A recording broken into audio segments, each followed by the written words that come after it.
allegiance to the flag of the United States of America and to the republic for which it stands, one nation, under God, indivisible, with liberty and justice for all. Roll call. Council Member Crompton. Emmerling-Baker. Here. Happy. Keller. Here. Miller. Here. Mayor Fallon. Here. Additions or amendments to the agenda? Adoption of the consent agenda? I wish to offer an amendment there to our city council minutes. Section 5, under action items, paragraph 3, showed that council members Happy, Keller, and myself voted in favor of Brenda Wood. And it was declared a motion did not pass.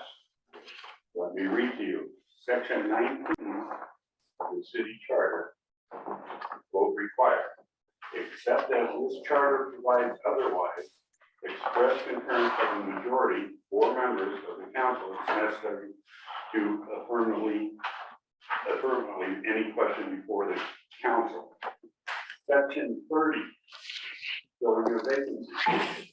Council vacancies shall be filled by a majority of the remaining members of council. The appointee's term of office shall begin immediately and shall continue until the next general election, and the term for that position shall be the unexpired portion of the remaining term. 30 is the majority of remaining members. That is an express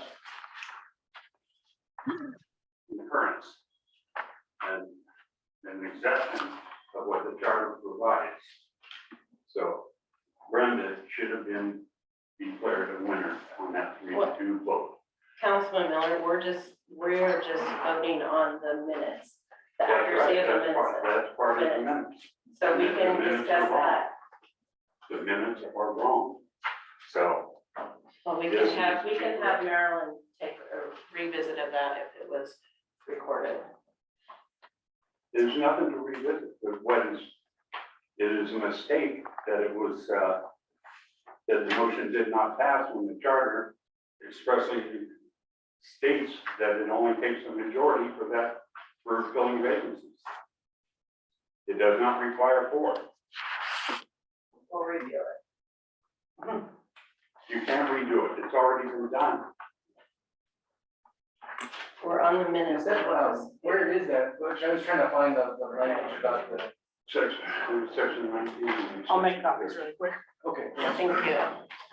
We want to, because we are going to be touching on this subject, obviously. When Right. Yes. We can visit it at that time. But what you're saying is you don't want to approve the minutes because you let it enact this. It's enacted.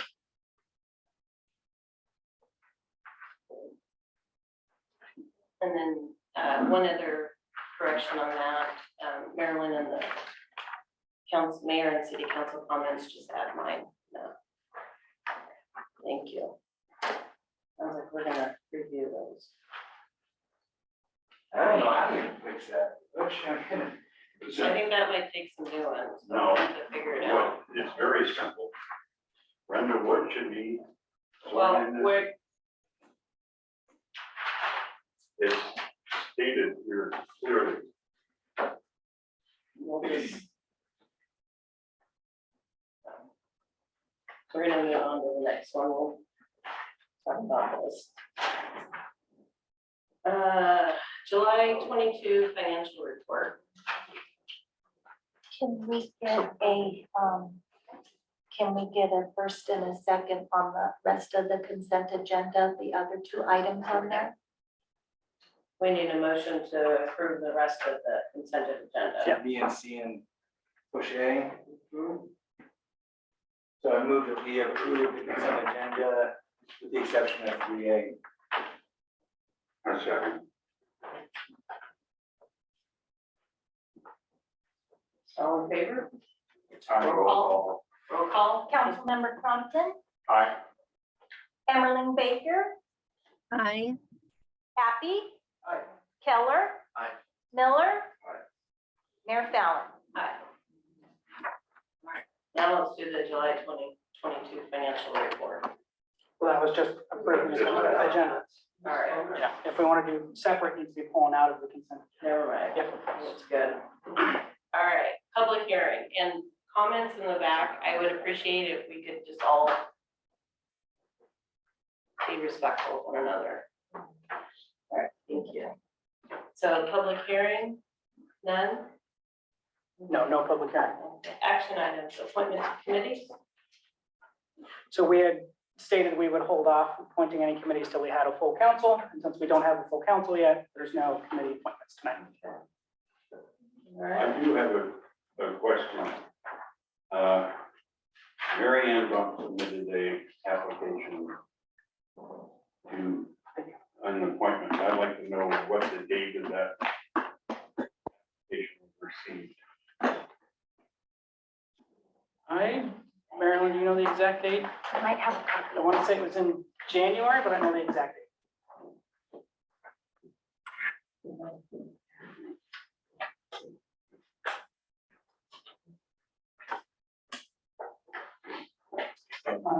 I do have in the packet, I did put where we are with current status of committee appointments. If you wanted to review that. So the committees we have, well, there's council, there's the budget committee, which is council and 7 citizens. December 16th is the date we received it, earlier than I thought. How come we haven't seen it? I think it was, we didn't have a council meeting, and the mayor and I discussed waiting until a full council before we appoint. She was the mayor then, when this came out. She was the mayor at the next meeting. Not December? Yeah. No. We didn't have a second December meeting. No. That's right. 28. Yeah, it would have been, yeah.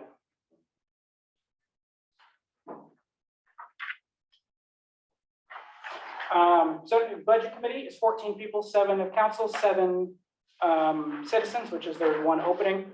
Planning commission is 5 people, there is 1 opening. Tourism is 7, there is currently 2 openings.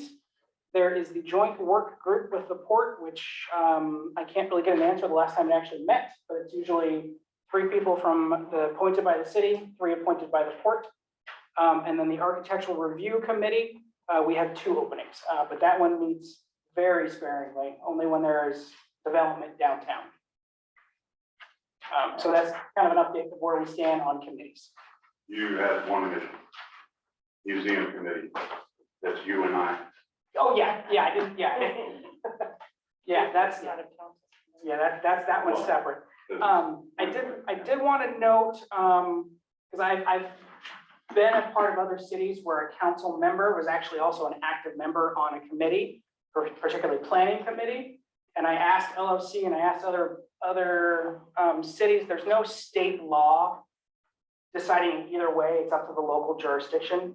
And there's nothing in our charter or council rules that I can see, except council can appoint somebody as a liaison, not as an active member, but as a liaison between that committee and council.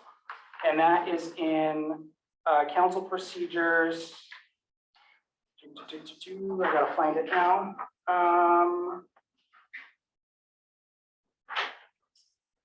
Section 10.2. The mayor may appoint city liaisons or representatives to all committees and task force or other agencies and community organizations for which participation of an elected or appointed official from the city is determined to be necessary or beneficial to the city. So I know one of the things we've all talked about is getting more of a connection between the committees and council itself, so. Wanted to bring that up. Yep. So city council vacancy, that's up. as I'm concerned, there is no vacancy. That's sections 19 and 30 clearly state. And Brenda won hers by a 3-2 vote. And she should be, as section 30 states. So we have talked to the attorney about this.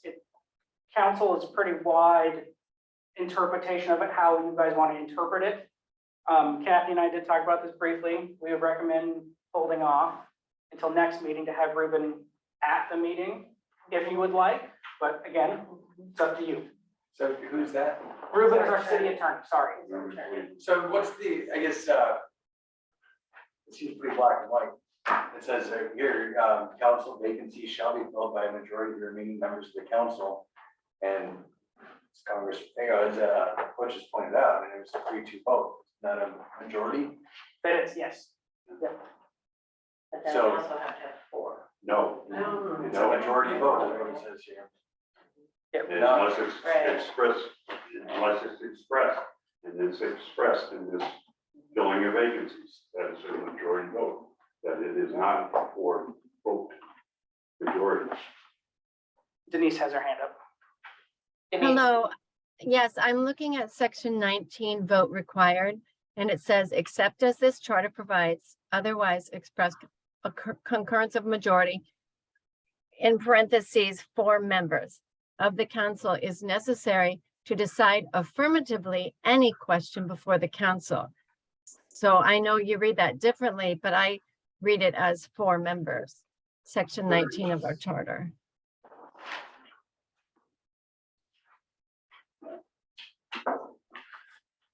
And I suppose the attorney would be the one that would officially say, but it expressly says 4 members in section 19.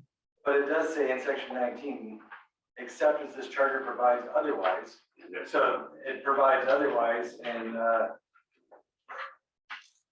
section 30, that council vacancies shall be filled by a majority of the remaining members of the council.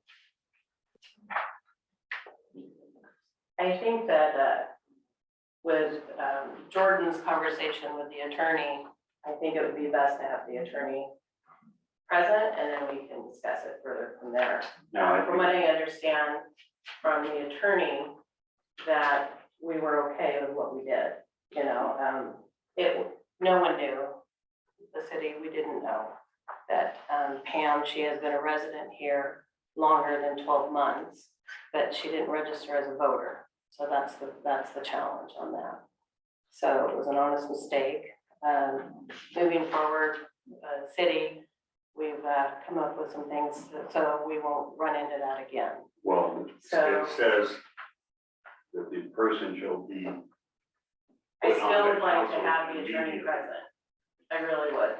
But I guess I don't understand, I mean, the way the vote went down, we voted for Pamela first, Mm-hmm. unanimously. Right, And then we voted for Brenda, and Brenda was said didn't pass, right. but according to our charter, it should have.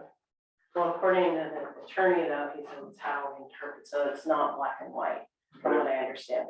Pam was immediately on the council Right, upon being voted in, even though it was right. not eligible at the time it happened, that she was voted in.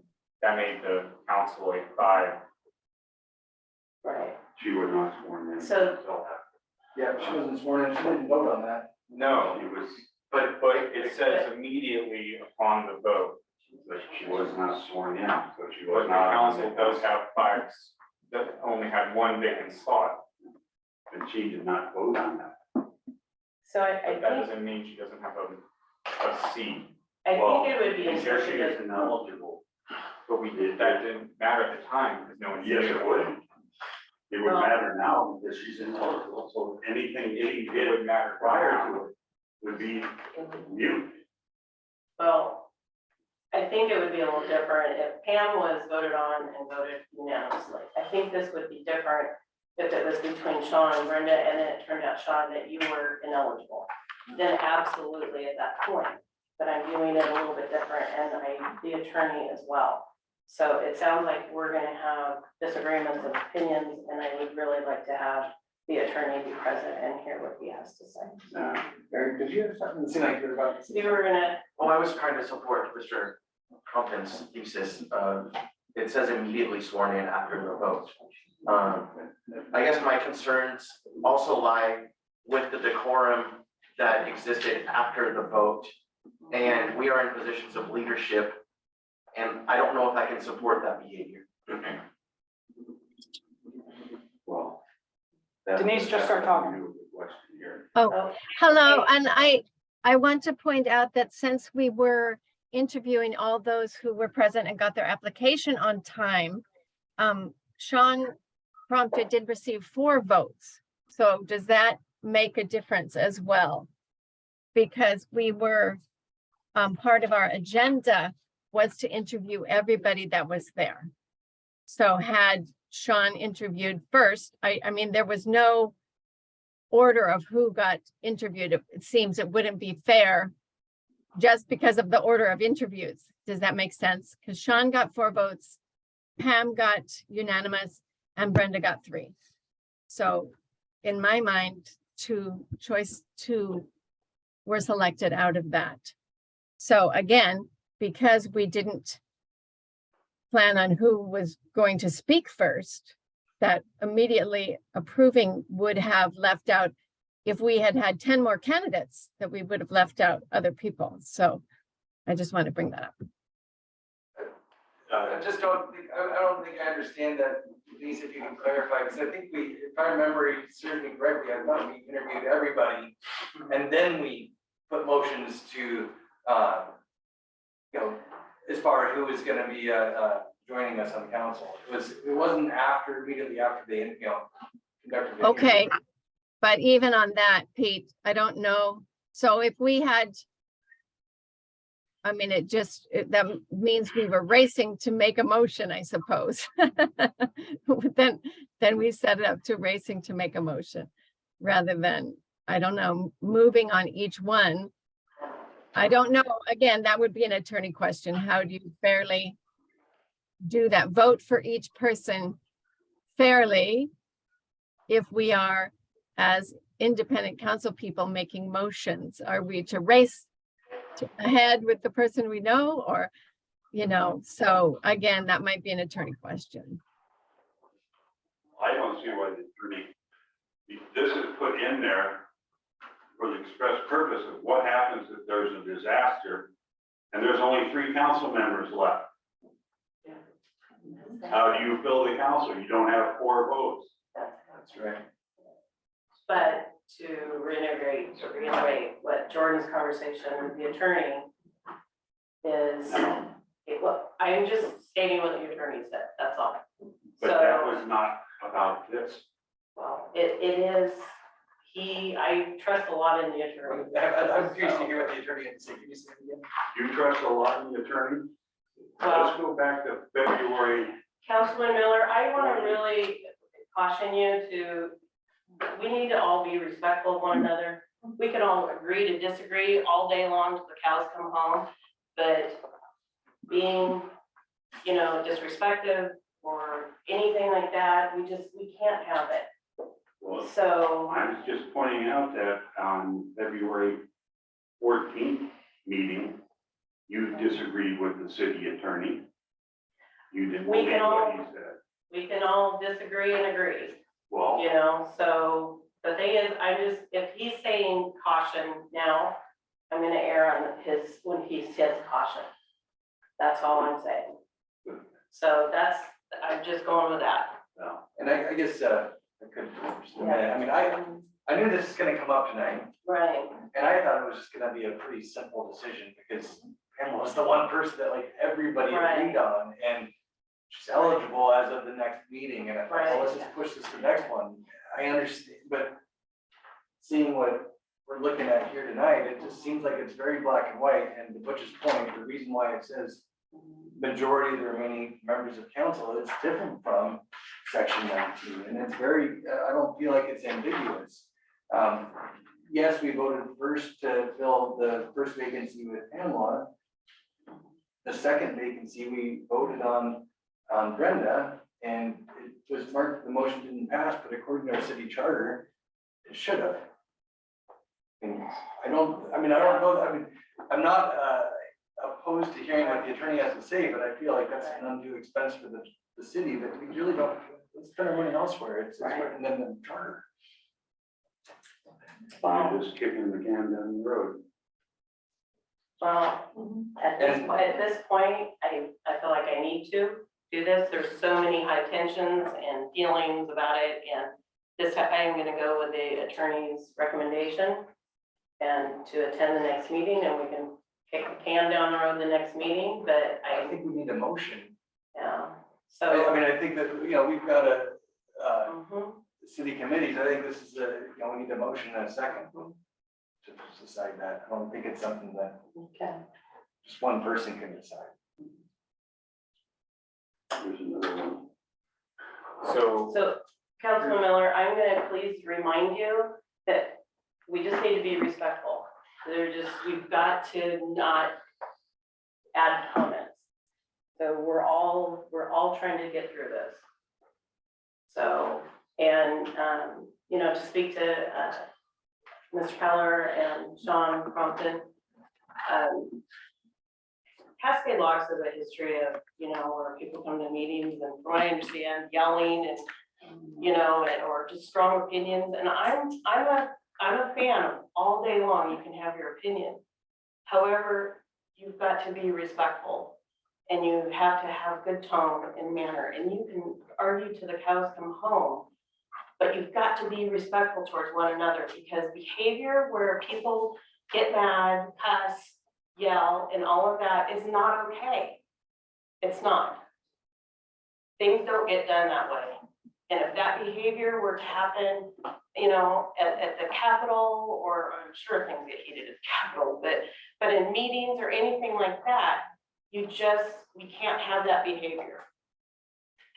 And I'm just encouraging everybody we're gonna get through this. This isn't world problems where, there's been earthquakes and thousands of people dying. We're all gonna get through this, but I'm just really asking for every single person to be respectful of one another. Denise?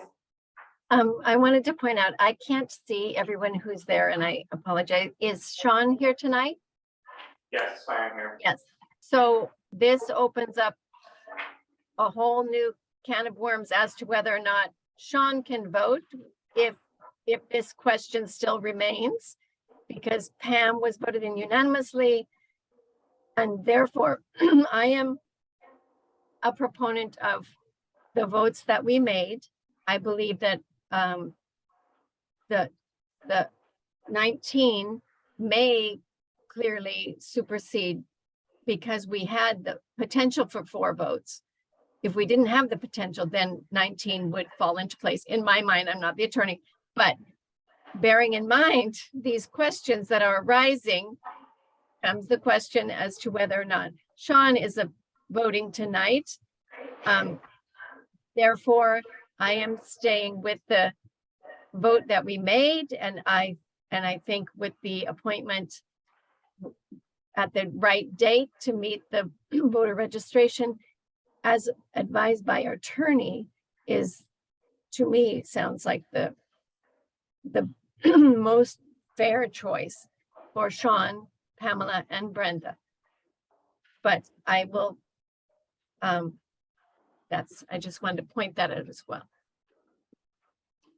So to clarify, what the attorney interpreted is that council has wide leeway in how they interpret the charter. The waiting till next meeting is Kathy and I discussed. So you guys can ask him directly any questions you have.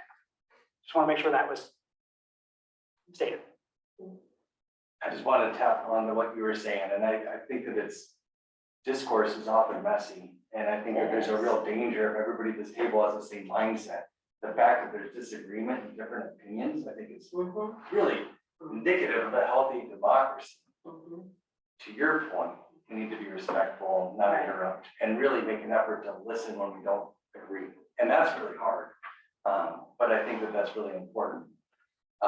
You've heard my feelings about this, but listening to everybody's comments, obviously there's a wide interpretation about what this means. And I think it's really important that everybody on council believes that the people that are on council want to be here.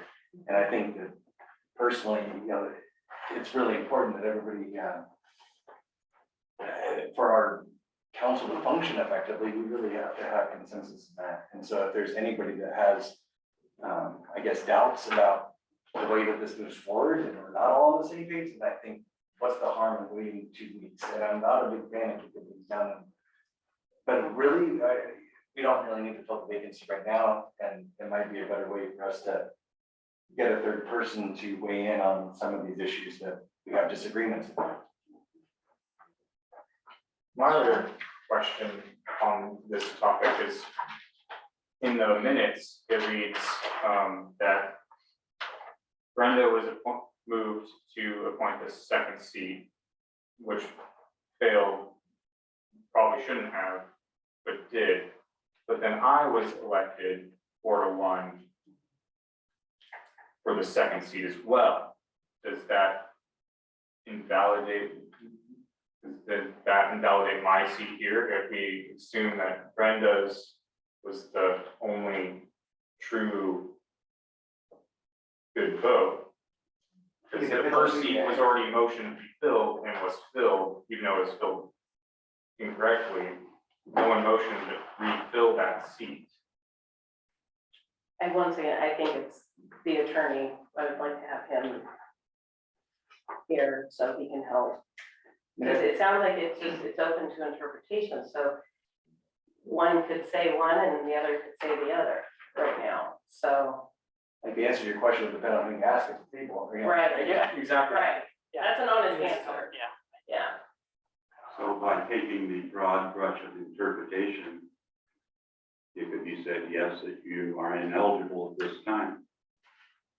Or he's eligible.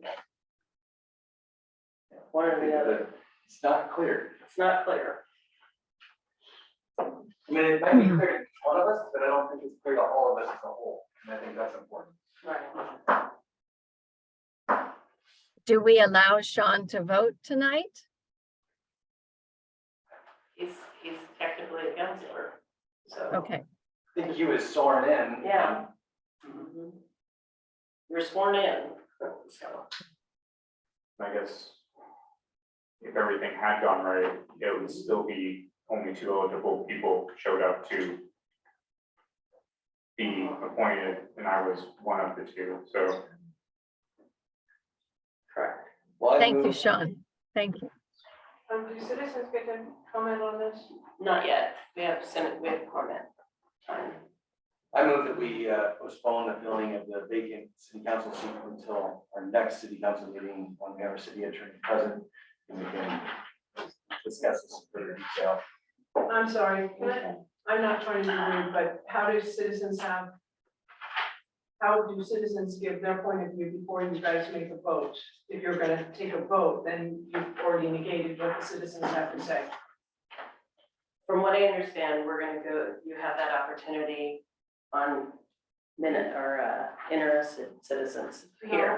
Because I specifically put this point down that I wanted to talk on, and usually what happens is the citizens talk, and then the counselors discuss what the citizens have said, and then you could take your vote. So I'd like to be able to have a say in what is going on. I don't want to have something to say after you guys have already made your decision. When there's a motion made and it's seconded, then that also is opened up for discussion. Then it's open, you have to second. So is there a second? I second the motion. Now it's open to discussion. All right. You're first. All right. So, Tiffany Pruitt, Cascade Box. So, so how many votes did Sean get? I wasn't here for that meeting. So you got 4, but if the one vote that didn't count was taken away, you'd still get 3. No, there was 4 members in my, or there was 3 Okay, three so council you're- members and the So mayor. you're the first, okay. So, I'm seeing, this is, traditionally what happens is you usually appoint somebody who did run, took the time to run for their position, and usually you fill the next empty space with that person. Brenda ran, and she only lost by nine votes to get a position. And now you have a person who you voted in as a council who was ineligible to be voted in. And now you're waiting 2 weeks until she is eligible so that she can be voted in, so that you can talk to the attorney. And what I'm seeing as a long time member, I've been in your shoes, I've been a counselor, and what I'm seeing is that one person on this council is immunizing themselves from differing opinions. And I will tell you right now, it will not work in your favor. A good council has differing opinions and gets to hear the other side. And when you inoculate yourself with people who only believe the way that you believe, then it gives you a very slanted view on, because then you have some of the citizens of the city of Cascade Locks that are not represented by your viewpoint. And it makes you go down a path that you really don't want to go. And I've been there, so I can speak to this from experience. What Butch brings up is a good point, but now it's very frustrating to see that you're going to wait 2 weeks when the charter and the council rules clearly state what needs to be done. You're going to wait 2 weeks to appoint somebody who's not eligible, who wasn't eligible to be appointed at that time. But by the time you get to the next meeting, that person will be eligible. You don't reward somebody for not doing what needs to be done to fulfill the requirements, because what is the point of having your charter and your council rules if we're not going to follow them? It's just doesn't look good. And what it has done for this council is put a bullseye on every one of your guys' backs, because you are going to be scrutinized to the nth degree, because nobody's going to trust you. Thank you for sharing that. Tammy, City Council. Any questions? I have to read mine because by the time I get up there, I can't remember what I was gonna say, so. All right. Okay. The full council is very important to best serve the city. More eyes, more thorough decisions. When we are fortunate to get residents applying to be on council, we still need to remember to select the person who will best represent us, putting all personal feelings aside. We have some basic requirements in the charter for applicants to meet before even being considered for a position. If a requirement is not met, we should not be considering this person at all at this time. After requirements are met, then the existing council needs to pick someone who is familiar with our town and its many issues. I see this is not happening, so that's why I'm here today. My point being, pick the best person to represent the needs of our residents. If they rock the boat, that's actually a good thing, because a divided council on issues means more in-depth thinking, which in turn is best for the town. Thank you. Thank you. Okay, let me see.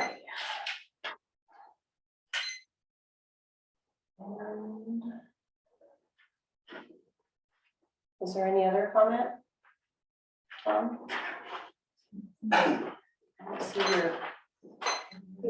Slip got stuck to another one. So, Tom Cranley, Cascade Locks. Hi. So, I just want to say something on behalf of Brenda Woods. Brenda Woods, as you say, she was one of those people that, on the council, we were on council with them, that would challenge things, would keep things kind of mixed up, but Brenda Woods, in the year that I was on the council, was very much behind the citizens of Cascade Locks. She worked hard on trying to get truck traffic slowed down. If you guys have issues with trucks on forest land, Brenda was working on it. And she worked on it every council meeting. She remembered it, and she would come to the meeting and bring it up every time. Tri-Creek. We did our water plan, like all plans, there could be some issues with it. We found an issue, we had low water pressure going up Tri-Creek.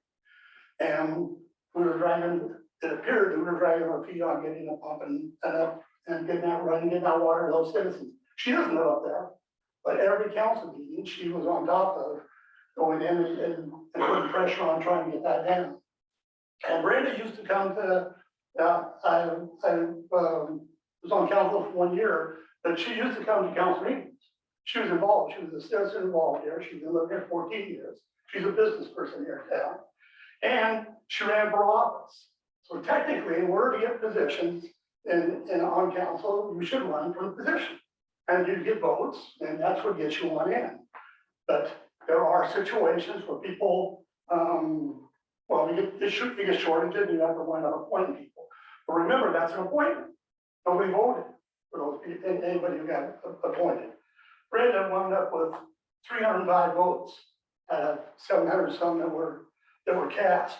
And two people ahead of her was only 10-point difference between two of them, but she got 300, so there's 305 citizens that wanted, that she was to represent in this community. That's a lot of citizens out of 700 votes that went out. So she ran, she got votes. And it seems to me out of at least two positions that were open, you would want to, it seems like the right thing to do to try to get that person who ran, who got those votes to be in there. And an example, so she got 305 votes. When you ran for council, you got 114 votes. Tammy Farrell got 93 votes. Brenda got 305 votes when she ran. They were council members. You got on council members for 114, Tammy got, and did a great job of, so 114 did a great job, 93 did a great job. But Brenda had 305 on there, and she wanted to be on the council. And everything else is pointed in here. So I would just conclude with that, what I see on the thing is you're gonna fill a position. If that first visit was the first position, you fill the one that was ineligible. So that's ineligible. That position, you can't, those 4 votes don't mean anything. They're ineligible. Was the second one Brenda? Tom, your time's Okay, well, if Brenda was the second one, that's 3 of 5. If there were only 5 people here at that time, that is what it said. Yeah, you're gonna find out from the attorney, because it's how it went. If she got in there right. first, then she's in 3 to 5, because you do. I've been here when there's only 3 of us, and we had a vote, and the majority votes. And that's where it is when you're too short. If you had 5 or 6 people, yeah, 4 is what you gotta go with. But if you have 5, you go with the majority. If you go with 4, you go with majority. Tom, And thank you. thank you. Any other? One last thing, as I get on out here, is you can vote, you can make a motion anytime. You can make a motion right now, and somebody can second, and you can vote on it. So you can make a motion to bring Brenda into this thing at any time. All right. Pam? First of all, I want to wholeheartedly apologize to each and every one of you and the city for causing pause in this process and not getting on with business. When I moved here, I wasn't thinking of voter registration. I didn't think that it had taken that long. So my greatest apologies for that. And frankly, I'm horrified. I missed that. So I do apologize. And secondly, what I'm hearing from folks is there's insinuation that you are expecting, if I were to come on, there to be like some kind of alliance on issues. And I want to assure everyone that I think for myself, and the only thing that Mayor Fallon can say or has said that I completely support starting out is her want for all of us to be educated on the issues before making decisions. And that's what I support in counseling, in a counselor position. So I appreciate that. And I want everyone to know that I am invested in the city. I have fallen in love with it when I moved here. I've been active in city council virtually. I've been reading the history and trying to learn everything I can before coming into this position. And I want to support the city. I want to be here for the city and to be a part of their team. So that's what I Thank you. Any others? I think I have a different topic though. But can we get to yours and when we, No, okay. I'm not seeing anybody online. it's fine. Pardon me, Nobody's raised their hand online. are you Ken? I am. All right, public safety, we'll come up with that in a minute. All right, we gotta finish this one That's first. fine. Thank you. All right, there's been a motion and then second. Any more Can I discussion? hear the motion again? The motion I put out was that we postpone filling the vacant city council seat until the next city council meeting when we have opportunity to get input from the city attorney.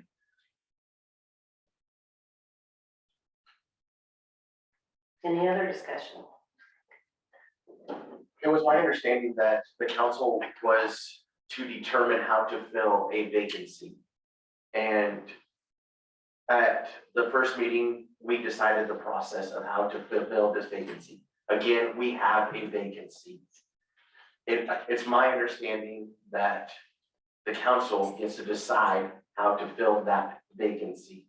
And so referring back to a previous vote seems unnecessary and seems as though the council should figure out how do we want to fill that one vacancy. And that's just where I'm coming from. But if that one vote was registered unjustly, are you correct? Because it should have been counted as, I hear exactly what you're saying, Butch, and it makes sense in my brain. Like I understand it. We messed up on the interpretation of the charter. Now, where I struggle mightily is the behavior that existed after the vote took place. I don't know if I can support a person that is going to conduct themselves like that. well, you gotta find out what the history is behind it first. And I will gladly share it with you. I'm not gonna listen to drama. I'm gonna listen to facts. I'd like to say something. No matter what the history is, what it was or what it wasn't, it never ever validates someone yelling, cussing, being really upset. I didn't say you, but I never, it doesn't, whatever the history is, it doesn't make it right or wrong. Misbehavior does not. So, yeah, Mayor, can I say something? yes, And do this you want to is- come up here? I'm Brenda, and this is exactly what happened at the end of the vote. I had asked if I could say something, raised my hand, and when I went to say what I wanted to say, you overtalked me. So I was trying to raise my voice so I could hear.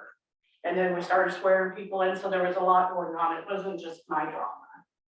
So that's what I wanted to clarify, is that if I want to share my point of view or something, I would expect that I would get the floor and not be overtalked just because it's something that we might not want to hear.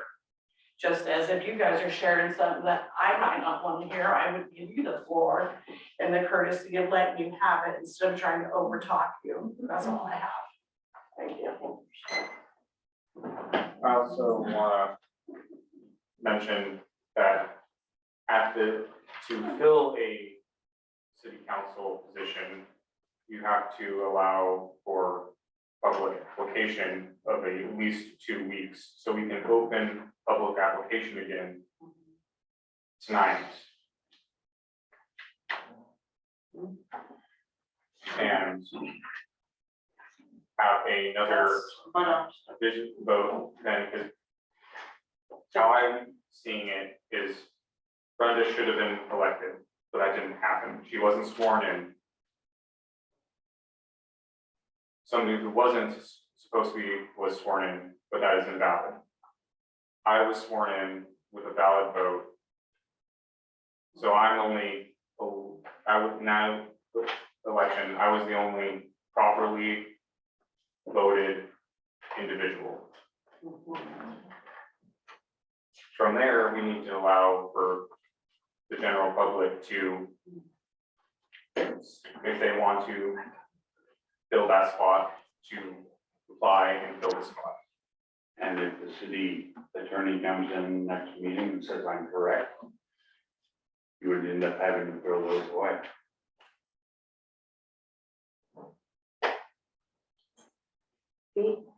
I just want to reiterate how important I believe it is that everybody on the council has confidence that everybody at the council really belongs here. Otherwise, the work we're going to do is going to be compromised because there's always going to be somebody that might think that that vote was invalid because the person shouldn't have had a seat at the table. So with that in mind, that's again why I brought the motion to postpone 2 weeks. Because I think that that's ultimately important, more important than filling the vacancy this evening. As much as I respect everybody's opinions here. Do you wanna restate it again and, or just remind, does anybody? need to Denise has got. Denise? Sorry, I was looking for how to raise my Zoom hand. I saw Kathy Woosley had her hand up, and I would like to hear something that Kathy wanted to say, and then I had also something to say. Thank you, Denise. Actually, I didn't want to say anything about this. I was just, you were talking about the motion, and I don't know that we got the second. Did someone I did second? second. Okay. Thank you. That's all I got. Thank you. I thought a lot of great points were made tonight, and I also know that there has been discussion with the attorney. So no matter what happens, possibly this council has misinterpreted something, whether it's swearing an oath to somebody or not choosing somebody. Obviously, something could be more delineated so that it wouldn't happen again. And I believe that person that helps us is the attorney. And maybe besides the attorney coming here, can the attorney say by interpretation of the law, because we all are interpreting it, like I'm seeing the 4 as the majority when there is a potential for the majority of 4, and somebody else is saying, no, the majority is just a majority number. So I believe the attorney has the best answer for that. And so can we ask questions? Whose appointment was the legal? Is it legal to appoint somebody who's and waiting till the next month? Is it legal to, should we have indeed sworn Brenda in? Should we have, I think the attorney has those answers. And I don't know if we can ask some of them to be ready for the next meeting and at the next meeting, or just all at the next meeting. That is a question I have. I don't know if you saw Jordan nodding his head in Yes, answer to your I will send these off first thing in the morning. So he is ready to go. All right, so we have a motion, it's been seconded, so we need to vote. Roll call? Councilmember Crompton, Aye. Emmerling-Baker, Again, I'm sorry, maybe it's the Zoom. Can I hear the motion I'm voting on again? I'm gonna say. Yeah. One more time. The motion I proposed, can you hear me, Denise? Yes. Okay, is that we delay the vote, wait on filling the vacant city council seat until we've consulted with the city attorney at our next city council meeting. Aye.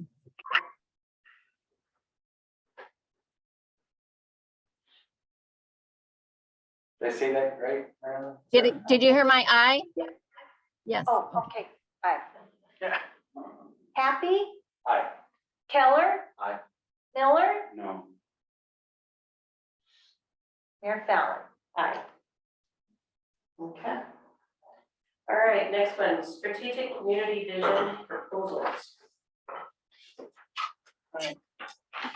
Okay, so we had talked over the past several meetings about a community vision strategic plan. You had asked me to get proposals from consultants and universities And I tried to get them into me as soon as possible. I got the last one this afternoon. And I did a kind of a summary of each of them. We had 1, 2, 3, 4, 5 total. Don't know if you had a chance to look over them. I can read the summaries if you guys would like. Up to you guys. When I reached out to them for the scope of work, like it says in the staff report, we were thinking roughly a 3-month time process, some kind of community involvement, whether it be a town hall meeting, multiple town halls, surveys. They would then work with staff to kind of put together a draft of the community vision, present it to council, do a workshop, and then finalize the form, which council would then approve. I told them we were budget maxed out at $20,000. So again, $20,000 budget, 3-month timeline, and kind of the scope of interaction we were looking for. So you guys can review these, vote on one tonight. You can reject them. And one item I did not put in there, which I thought of as probably should have put, is we can request them to come in and give a more detailed presentation if you would like. And it's only 2 that is plus travel. Correct, yes. Okay. Travel these days can be really expensive. So Very. I think it was Denise, you brought it up about piggybacking with Moss Adams on they're doing a business plan with the port. After talking with both the port and Moss Adams, there is some overlap, but it's not much. It is their business plan to make money. Their job is, as a port, is to make money. Ours is a community vision plan as to where the community wants to be in 10, 20, 30 years. So there's some overlap, but overall, 2 different items. Okay. All 4 plans, or all 5, are relatively the same. They would come in once, yes, you guys want to move. They would work with staff, mainly me, to finalize that scope of work, the logistics end of it. They would facilitate some kind of survey or town hall meeting, compile that, present it to council, do a workshop, then compile all that to present a final draft. The biggest difference of those would be the University of Oregon's Institute of Policy Research Engagement. They suggested doing a steering committee where council would appoint specific people within the community, whether it be business people, port people, somebody from the school district, whoever it is, and they would kind of spearhead the project. And then work with the consultants and staff and then present it to council. That was the biggest difference between the plans. Price-wise, university was the, I wouldn't say cheapest, but they came in at $12,500. Just Actually, flat rate. the Gerondo group is 12,000. Plus travel, plus travel, which I'm gonna assume is more than $500. Got it. But yeah, they came in at 12. So, University didn't have anything on travel? nope, they said flat rate. No. Yep. And Jordan, looking at your overview, I see the word community input focused in some of these more greatly than others, such as the last one, Seder Architecture, phase 1, 2, 3, they have different community visioning meetings. Are you suggesting that the others might do as much, or no, that's what we see, what you put out there? No, they definitely had the most community involvement with proposing 3 separate community town halls or meetings. Which one was that? The last one. Cedar Architecture. I like the idea of lots of community meetings. Mhm. I do like that. I'm not a big fan of the steering committee as much as having more direct community involvement. I agree, Pete. Now, they would still do community input, but it would essentially, instead of me and them running, it would be them and the steering And that's committee. what I'm saying, I feel like we're hiring these groups to do this because this is their expertise. Yep. And that's where I have a little hesitation. I mean, we've got a lot of amazing people in our community. I would like you to Wanted to get have ready for someone bed, there. like wash your teeth, brush your teeth, wash your face, do all those things you need to do. So that you're ready for bed. Hold on. Okay, there we go. All right. I feel like I'd like to have a little more time to review the proposals. Okay, yeah. Is there any, would that be also an option? It wasn't, we had, on here, we got two options. I don't really want to do either of those. I'd kind of like to Yeah, I mean, review them in again, more it's depth, to have more. up to you guys. I'm ready to get going, so. I'm excited too, and I read the big documents. And personally, of course, I'm always nervous to spend a little more money. I like the $12,000 proposal or 12,000 plus travel, because Mejorando does community stakeholder conversations. It's not as clear how many. And then, but the last one with their solid phase 1, phase 2 community visioning. I like those words, community visioning 2, further based on feedback from 1, community visioning 3, further feedback based from community input 2. I really, really like that. And then it's kind of in the middle at 17. It goes more toward the high end, but not 20. And that one is not doing travel as well for Cedar. Correct, if I remember right. And where do they come? I'm gonna look where they're from. And actually, Mark Cedar is online. He wanted, he Right. asked, yeah, so, I don't know if you want to ask Mark specific questions. I mean, I told the other groups we were meeting tonight, but he's the only one that joined, so, Oh, Cedar's, Mark is here? yes. I am. Hi, Hi there. how are you? So I'm good. I'm trying to think about the questions I want to ask. Anybody else?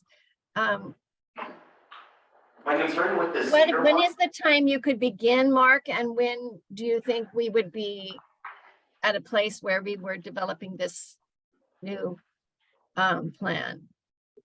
Final report for council. What is it? Just a guesstimated. If we said yes, what would the timeline look like? Provided everyone is ready to pitch in, we can complete this within the 3 months that Jordan was indicating. We could start, I'm going to say as early as next week. And we're from Portland. Our travel expenses are pretty minimal. And in turn, I drive right past Cascade Locks all the time. It's very, very, very efficient for us. Plus, we've been working in Cascade Locks for 14 years now on a variety of other planning and community visioning efforts. Can I ask what those were? Maybe I missed that. If Jordan gave our full proposal out. Right, I have it. I think I just gotta look at yours. Okay. And by the way, our fee was based on a time and materials within a cap amount. So that doesn't mean that we would use that full cap amount. We may finish under that. We wouldn't go over that. Thank you. I don't know if you found the section in our proposal where I tried to list some of our Cascade Locks projects, planning and visioning projects in your downtown, in the business park, some for the port.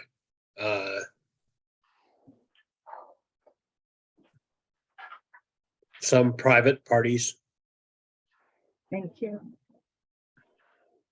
I think it's in that first section called Project Understandings. Thank you. Eric, do you have a question? Yeah, my concern is, my idea was that we're trying to develop a scope and of goals of where do we want this community to go to. My concern here with the Cedar architecture is that this is a revitalization of downtown, and I don't think that provides the vision of the entirety of the community of what we're trying to address, public safety and other issues within that. And maybe I have a misunderstanding of what's prepared, like I think that when we all originally started talking about this, we wanted all on the same page of having lots of community input, town halls, lots of surveys, online surveys in person, different areas where people could come and add what they would like to see. And I'm not sure if this one does it, but it sounds like he could maybe modify it, or I don't know. I think ultimately it'd be great to have personal presentations, so then we can ask questions. I like that idea. As far as the one that was the 20,000 plus, anything plus travel makes me a little worried, because travel these days is so expensive, and I don't know if some individuals are flying in from out of state, or, you know, They hotels or- are, so Moss Adams is based out of Portland. Okay. They're very good. I worked with them when I was at the tribe, Burns Pike tribe. They're very good. As you can see, they are expensive. Did And they we ever count the travel at 10%. they cap it? Yeah.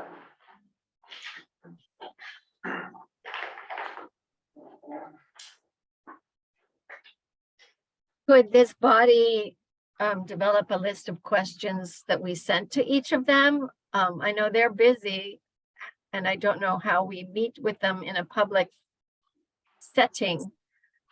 Could we, I'm excited to get started as well, since our old strategic plan is almost 20 years old or thereabouts. But what would be the step, honoring that these are busy companies as well, to get information from them and meet our requirements of holding public meetings?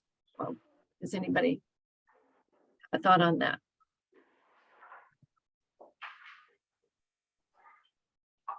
I feel like we give them the opportunity to attend in person or via Zoom. And if they don't want to drive to Cascade Locks because it's too far. And there's a flag. Yeah. But, and I do think that, you know, to your point, Kathy, I think that it'd be really nice to have people here to ask questions, and after we've read through their proposals more in depth, I think that'd be great. And they don't feel like driving out here, well then. Right. I think the only one that's not at least regional is the Madrondo group. He himself is actually based out of Arizona, but he's done a lot of work with Oregon towns. So, He could come on Zoom. yeah.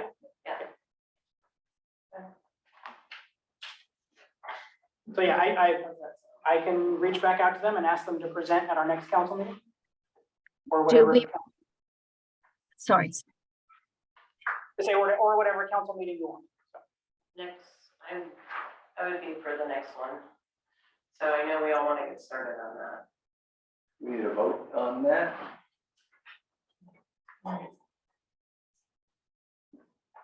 We're looking at you. Is it under action item? It is, yeah. Make a vote, please. Yes, and a vote, a motion and a vote. Motion in a second. I make a motion that we wait on determining who we're going to move forward with our strategic and community vision proposal, and invite them to our next city council meeting. And that we have to prepare and read through the materials. I second. Okay, roll call for discussion. Roll call vote. Council Member Compton, Aye. Emmerling-Baker, I, Happy, Keller, Aye. Miller, No. and Mayor Fallon. Aye. Okay. Now, Ken, this is your appearance of interested citizens to share a variety of perspectives.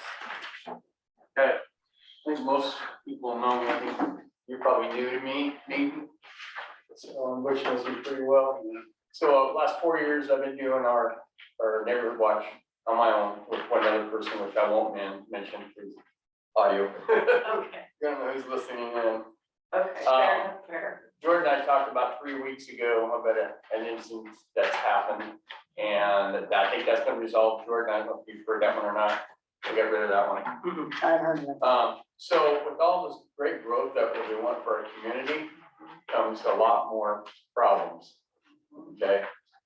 I know like the city, most of the funding's gotta come from the city to get another deputy here. I get it. How come we don't ask for the port to pitch in? Because they really benefit. Our Sterling days, back when we had Mountain Men days, when we got the regatta here. I mean, they all benefit from it. Why are we not asking them to pitch in? Just asking. Lately, we've had a lot of increase. People coming in from all sorts of places. We got one guy out of the Cascade Inn. They went through the tiles, dropped into the restaurant, camped out there for who knows how long. It hadn't been for me going in the back, checking it out, who knows how long. My other concern was if that guy was there long enough, gets the fire going there and keep warm, gets out of control. It's gonna go all the way into the other buildings.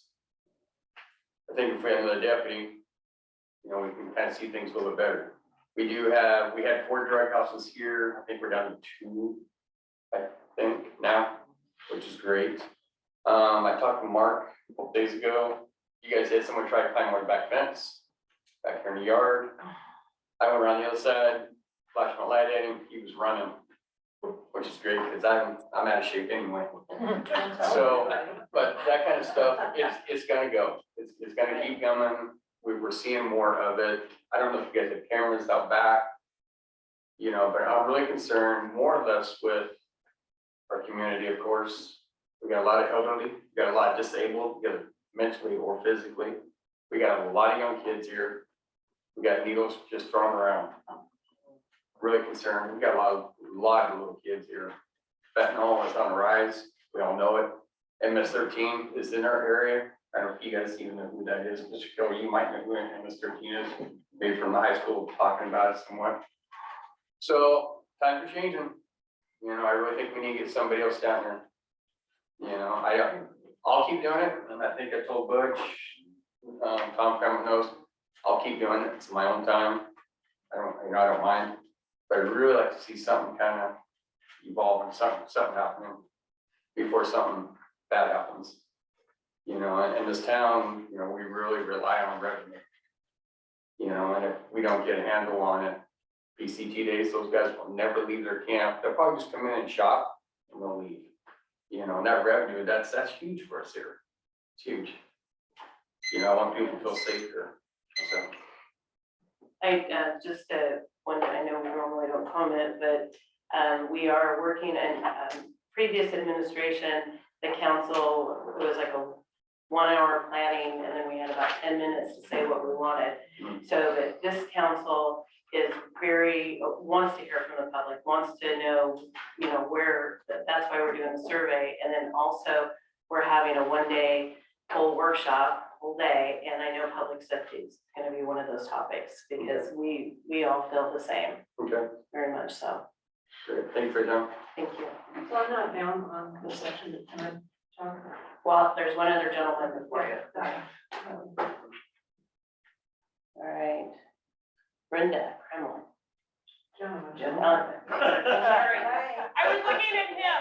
I'm sorry, Brenda. Ethics. Sit down, please. Tell us all about it. I read this without my glasses, so. Well, I understand, I can't. So I was looking at him, so. A couple of Go ahead, things. please. On your workshop, are you, since a lot of these people in the city council are newer, do you have an ethics part of it where you teach them what ethics is all about? League of Oregon City Okay, put on a class in They December. do? Yes, yep, Okay. yep, and they Yeah, I do just them at least once or twice a year in the region. Okay, but do they come here or do you have a No, class? they were here? in Cascade Locks in December. They were. Yes, But some of these people are new. correct, yep. So they're gonna come next year? Is that what you're They'll saying? probably not Cascade Locks, but probably the Dalles or Hood River, somewhere in the region.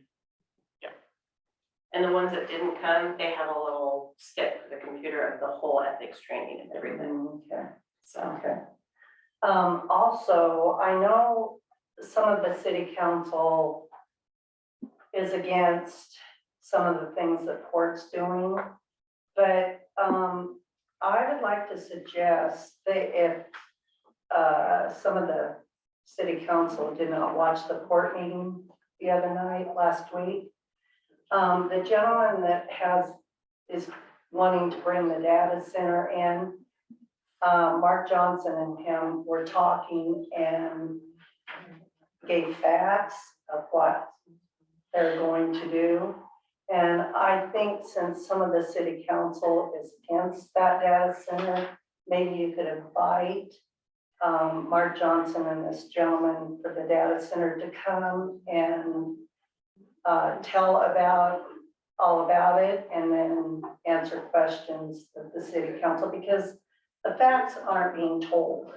And, talk about the community meetings that you're gonna have. I don't know if you know, through the history with all these community meetings, they can get heated.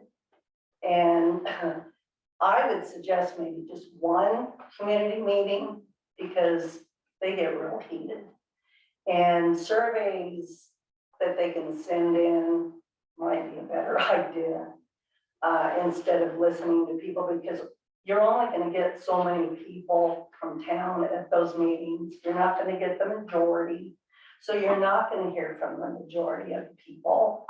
And surveys are good to bring, but only certain people talk. And then they scream and yell over each other, and it just gets to be ridiculous. And to me, they're useless. And a lot of people in town feel the same way. They're useless because you don't get to be heard at all. So I'm glad you said you're doing surveys. So, Have the conference. yeah. All right, thank you. Okay. Any other? Okay, so I just want to talk about the community vision and strategic plan first off. Having done the 20-year-old, probably, no, I don't think I was the 20-year-old, it was probably the 15 or the 10-year-old strategic. I mean, you do strategic plans and they're really great, except for you have to remember your budget is extraordinarily tight, and the money to implement them makes the strategic plan,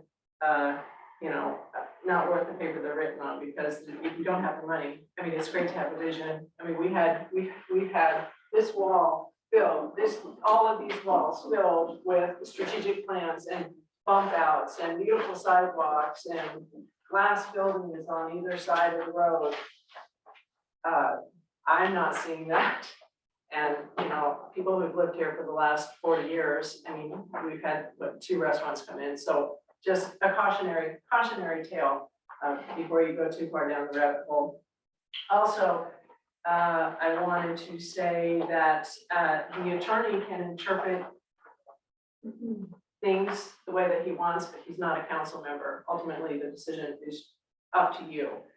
And also, nobody has more power than anybody else that sits on this council. Everybody has an equal everything. So that there's no one person or that has any more power than the rest of the council. So, thank you. Thank you. Okay. Any others? Let's see. Reports and presentations. City committees? No committees tonight. Tourism and beautification will be here on next meeting to report. Public Works Department report. Hi. Hi. I'm pretty sure he wouldn't be, About it earlier. he wouldn't be here if I made him wear a tie. I'm Sheldon Price, Park Works, Bill Foreman, 100 faces. It's been fun, it's good to meet you guys. I don't have really much of a report, they just want me to come in and kind of get introduced to everybody and put a face with a name. I'm here to answer any questions. Well, I had a meeting with Jordan on Friday last week, and you were one of the first things you brought up, because in a positive way, you met a friend of mine, Tway, lives over where you were doing the digging in the street. Yes, yes. And Wade called me after he had his interaction with you, and he was like, I just don't even know who else to call, but I just want to say Sheldon did an awesome job, and the way that he de-escalated, I was frustrated, I was mad and irritated, and he like listened to what I had to say, and he just had nothing but nice things to say, so I just wanted to pass that along. Yeah, it's understandable. He's trying to find a box that's big and a white out of snow. Yeah. What, I think Public Works is, you know, obviously you have a huge impact on our city. How many people are in your department, Sheldon? There's 3 of us. 3 of you? Yeah. And who, I guess, how are those, and what, does everybody do the same thing, or you guys have your specific areas? Yes and no. We basically, we could all alternate and cover each other. I kind of train them that way to where if I'm out or something, they do what I do. The only thing, they basically do the same thing. Of course, we've got a new guy, so he's still learning. And he's been with us for 3 months, 4 months. Then Mark's been here for about 7 years. So obviously, Mark knows, you know, a little more, been around more and more. So, and then as far as mine is just a lot of the paperwork and the reporting to the state is what would be different from them. For new council, do you want to say like what you do, kind of an over, I know you do a lot, but Okay. give them a good idea of Yeah, we do, who are you and what you do. yeah, we do the water and all the testing and treatment, with that. Also the streets, the wastewater, and wastewater treatment's done by a contractor. We fill in on the weekends and kind of monitor that. The other thing is we do the cemetery, then everything else that needs to be done. Snowplow? So, you know, Street. plow snow, that's it, streets. So I got water, wastewater, you kind of work with the company that we contracted with to manage. Correct. And then cemetery and streets. Yes, sir. So you did all the crack sealing too. Yes, Good job. we did. It was long overdue. How does that work with, because some of the roads we have are county roads, right? And some of them Yes. are city roads. So, but you did Forest Lane, didn't you? Yes. Isn't it not a county road? No, sir. No, that one is a. Well, I'll take that back. So it is city up until Jackson Roberts, or just shy of Wheeler, Oh. kind of in between Wheeler and Jackson Roberts. So past the ODOT shed, it's ours, or you know, to the, up to Wheeler.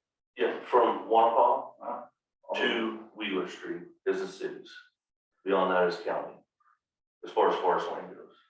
And then there's 2 others, see, there's Jackson Roberts, either way is county, and Gravel Pit is county. Put you on the spot. What do you think are the 3 biggest challenges you have in your department? Always money. Funding. Yeah, it has gotten better since I've been here for 17 years, and Tom knows, you know, revenue is definitely gotten better. It used to be really squeaky, and we had to be creative, so it has definitely gotten better with the newer homes coming in and, you know, with the water, you know, the bills and everything there. It used to be, right now, we're doing good with manpower. It's hard, you know, you try to, you know, I used to think that younger kids in here and give them, you know, a chance and, you know, in their 20s or whatever, but they want big bucks, and we can't provide that. So I've been through a lot of them, a lot of heartache and learning, and one of these guys are more mature, I'll say that, not older, but more mature, they have seemed to do a lot better. You know, they don't want to travel, they don't want to, you know, they're good with working right here at home. And we did get it bumped up this past year from 15 to 18, I believe, and Wow. that's helped. You can't imagine you find anybody that even apply with your 15 an hour these days, right? It was, yeah. It was So tough. staffing used to be a problem, but not so much. Not at this point in time. I'm sure it changed. I got, the guy's probably gonna retire in the next 3 years, and then I'm not sure about the other guy, you know. Facilities can brought up, you guys have cameras down there watching your trucks? We do. Absolutely. Facilities, how do you feel with your shop space, trucks, storage? That's a trick, yeah, I need a new truck. What's on your wish list? It's in the budget, but the whole snafu with the chip thing and the COVID and the manufacturers being behind, I'm on a waiting list. They can't provide us one because we do state bid. Now, if I was, you and Butch went out there, you can go buy one today, but because we have to go through state bid, we can't, they won't do it unless we buy 20. So vehicles, that's Yeah, a challenge for you. I'd love to have a new shop that's heated. Yeah, I mean, that came up when we were talking about the sander, you know, and the sander being broke down, it always breaks when you need it, right? Always. You know, and just not having a place to park that thing inside where you can keep it full of sand. Where do you guys fill up sand anyway? ODOT, Just right here in town? yes, Got it. So you can have it empty and then just fill it up when you need it? yes, Because if you keep it full, it'll freeze. exactly. The ideal is to keep them empty until you go, it would be better for them to before you go right out, but If you don't have a place. if they get any kind of moisture in there, they're just. And that box always won't. Mhm. That dump truck, is that used at all for plowing? Yes, both of our plow trucks are dump trucks. You got The a big, smaller, I the was gonna say, you smaller. got a 3.5 yard, you don't you? Yeah, we've got it's a 10-yarder, and no, it's not. But it's not so big. Mhm. No, sir. Yeah, we have to deal with ODOT, we kind of, It's right down what you take. yeah, well, it's kind of a trade with water. They fill up tanker trucks from time to time between the freeways, and we get the rock for free. We used to do the mag and get that for, it's just kind of a trade. Same with the state, I kind of got, or not the state, the county, I work out a deal with them. We plow their part of Forest Lane in Jackson Roberts, and then trade during the spring, they'll come in and sweep all the roads, which is a big deal, because we try to do it with a little bobcat, and it takes forever, and it usually breaks 2 or 3 times. I was gonna ask you, because it seems like we pick it up at the very end of the year, versus like Converter, they pick it up a couple times. Right, so we're waiting on them to get down up there. And down here. Last year, we went ahead and did it because we did get a lot of complaints the previous year. And we kind of had some slack time, so we got out with Bobcat and moved all the sidewalks off and swept the streets. The county guy calls, hey, you didn't call, we went down, I said, well, it just worked out where we could, we're able to do it. 3 people, that's gotta get really tough during a snow cycle. At times, that's the thing, Jordan had asked me when we first come here, do you need another guy? At times, we could use a 4th guy. In the summertime, I usually hire somebody to do all the mowing and so there's quite a bit to do. And vegetation, cutting it back, but, yeah, there's times we're thankful we got, the line, it used to be more in the electrical department. We'd always borrow them. We did the crack sealing, we borrowed a couple guys from the fort. We did some horse trading there. We did some stuff for them. They gave us some flaggers. So for those that, it's almost, we could use a 4th guy, but it's hard to justify all the time. You need like 3.5. Yeah. We just gotta grow a little bit so we can get your 4th. Right. For sure. Any questions? I guess, what do you want from Sheldon when he's back in 3 months, giving his next quarterly update? Is there certain, reports, numbers you guys are looking for so he can be prepared for it? I mean, it's a lot different than the fire department. He can give you, here's how many calls we did. It's a lot different, but. Do you have any KPIs used to track the performance of your department? Okay, say that again. Do you have any key performance indicators you track to assess the performance of your department? No, sir. Sheldon, I Yes, want to ma'am. say thank you for all that you're doing. And I would love to hear kind of your dream wish list. Like, okay, here's where we are. And as you mentioned that, with the new houses, we're getting a little more funding. But if you said, because you're out there on the streets, if you said, wow, eventually it would be great if we could consider looking for budget or funding for thus and such, or any kind of wish list that you see happening with the growth in our city or lack thereof. I mean, just, I know you must be thinking about it sometimes, but as has been mentioned, tonight, that we You know, sometimes we make a great plan and we don't have the funding to do it, but I'm learning about a lot of grants and other things maybe we can get from the state, federal government and or county. So I would just like to hear your thoughts on what we need, you know, when they come up, because you're the expert on that. Thanks. Yes, ma'am, thank you. Oh, it's a wish list. So your wants, it's okay to say a new truck or, you Right, know, a new shop or whatever, but we can't work on getting things for you if we don't know that. yeah, that was kind of. Someday we'll get, I'm kind of glad we're having a discussion. I was thinking about that because right? never really I have been before the council before, but not quite like this. And I would love your feedback if, you know, and now I know, you know, I can get some ideas from you and what you expect to hear from me next time, like Jordan was saying. I personally would love to hear kind of a summary of, you know, kind of what's happened in the last 3 months and what you got planned for the next 3 months. You know, Okay. that'd be really cool. I'd love just to hear I don't need to get into the nitty gritty of everything that's going on every day, but just a high level overview of things. Yeah, some of the bigger projects. Yeah, that'd be cool. Yeah, for sure. If this went well, this could have changed or, Right. yeah. Gives me something to think. Sure. All right. I don't know if protocol, is it okay for the public to ask too? I'm learning the rules. Shoot. Typically not. Typically. If you could bring your greatest challenge of each quarter. Like what is your greatest challenge you've had? Okay. I think that would be good. Gotcha. All right.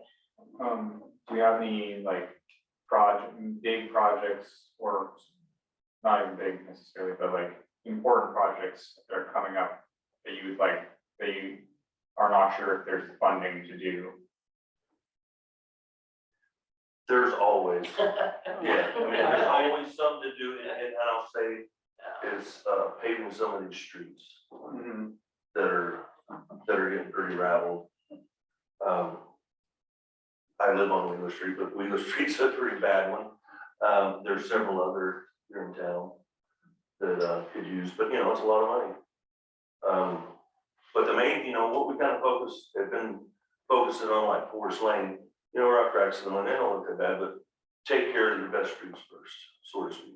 You know, like Wheeler Street, it's too far gone. It's gonna have to be ground and ripped and come in with all new pavement. But if we can maintain these streets and start focusing on that, that's gonna save us money in the long run. So that's kind of moving that way. It's a good mindset. Do you feel like that's different from, you know, that why Wheeler fell apart, because we didn't get that preventative maintenance to begin with? Yes, and there's several utility cuts, and utility cuts are public works nightmare. I mean, you gotta do them, but that just makes it's a weak spot. And I hate, you know, I try to think when we're paving something, do we need to run a water line first? We need to, you know, maybe we don't, but let's shoot one across there. Let's get some conduits in the ground. It might be empty, but it gets us across from having to cut later. So kind of, you know, it's a little bit of money, but it saves you a lot in the future. If you know, you got a big lot over here, you know, it's probably gonna develop someday. So let's shoot a water line over there. So we don't have to cut up the street later. On the topic of, you know, kind of upcoming projects, what's on your to-do list for the next couple of months? Well, What are you gonna be doing before we see you next? we're kind of, right now, we're still in the middle of the whole sewer upgrade project. So that's kind of a big deal. They're just getting ready to start on the treatment plant. I mean, well, they've been started. They're doing the grit removal system, which is basically everything that comes in is gonna come through those headworks and remove the grit, remove the trash, and then the dirty water goes on in and gets treated. So they got that building almost done. And then they're gonna start gutting the interior and everything and the works of the SBR chambers and all that at the treatment facility. SBR, SBR is just, it's a style, a way of treatment. what's the stand for the, I mean, Sequence batch reactor. Yes, thank you. okay, SBR. Yeah. And on that note, I did ask them to come in at the next council meeting, that the general contractors doing the work will be here to present. Cool. Yep. And they're also doing a lot of work out, and you've probably seen them out and about doing the collection system. We had it cameraed several years ago, cameraed and cleaned, and they're coming in and following up on that report that they did. and fixing bellies, you know, that are sagging and laterals that were leaking and root protrusion and kind of cleaning all that up. And they've so far done like 80 feet of main line, and it's just little pieces here and there that were, you know, sagging, and 300 and something feet of laterals. Oh, 300, there was 300 and some odd feet of lining where they're going in and putting a liner inside the pipe. So it's basically like a new pipe. It's pretty slick how that works. I've seen videos of that, it's kind of cool. Yeah. So that's kind of what's been going on, but now it's just getting ready for summer, just kind of basic. We don't have any big projects coming up, but just, you know, start getting all the equipment ready to go for mowing and maintaining and knock on wood, there'll be more snow. As we hear the rain pellets on the window. And I'm gonna throw it out there, and we've had this discussion, every little project that council wants to do is one extra thing they have to maintain. Like next meeting is gonna be a long one. I'm presenting on the cemetery columbarium, which is, you put the ashes in it we've got it. There's a question on where it's then going to be placed, but that's just one more thing they now have to take care of. So throwing it out. But more revenue. That'll Yes. Bring in some revenue Yes. for us. Maybe that fourth person. Well, yeah, I don't know. people have to die first, but yes. I'm like, I don't know, I told about the more revenue on that. Being honest. Sheldon's like, There's money in debt. Yes, there is. Yeah, that is one of our, you were talking about needs and struggles, and it's kind of locked in that cemetery, you know, we can't do much as far as being able to raise fees and rates and stuff there. And that's, Mary Ann can attest to that it's always been in the red. And it's kind of getting helped out by other funds, I do believe, just to stay above. And maintain. No, definitely not. I drove by and I saw you with the sign. Thank you for taking a look at that sign. Oh, Yeah. Yeah, I went straight now. Thank you. We had a sign that was going that way. Oh, yeah, we guys put up all of our neighborhood watch signs too, didn't you? Yes. Yeah, thank you for that as well. I'm glad you're here, because there's so many things we talk about that you and your department directly implement, you know, and we never had a chance to really see it. And all of you are here in town, we do electrical and the water. That just, it's, you know, I don't think about, you know, when you ask me, what do you do? It's just, Just do it. Yeah, well, I'll get out of your guys' hair. All right, thank you. Thank you, Sheldon. Nice to meet you all. Thank you. All right, next on Oregon Main Street Program, Councilor Emmerling-Baker. Hello, thank you.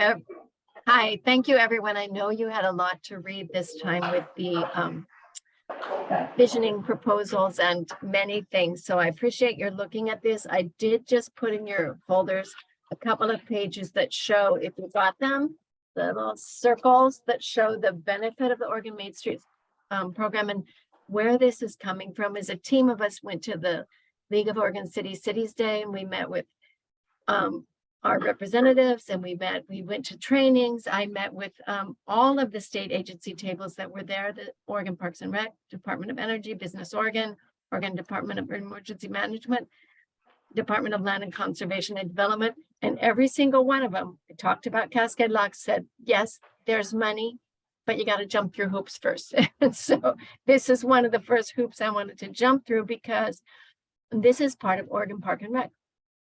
Stevenson joined Oregon Main Street Network. Maupin did. We met with the Maupin people at the training, the ethics training in December that was here. They did with Oregon Main Street money, Maupin about the same size of us, not smaller. They built a beautiful building that housed the city hall, library, community health center, and a place for the sheriff, because like us, they only have police services through the sheriff. And because of that place they built for the sheriff, they are hanging out there more often because they can do paperwork and things there as well as, and it's just a step in the right direction. But there's not a lot of commitment from us. If you'll look at those circles, you'll see that if you add strongly agree to somewhat agree, many of these are up over 90%, improving the vibrancy of downtown, creating a safe environment, strengthening our community, fostering pride in the community.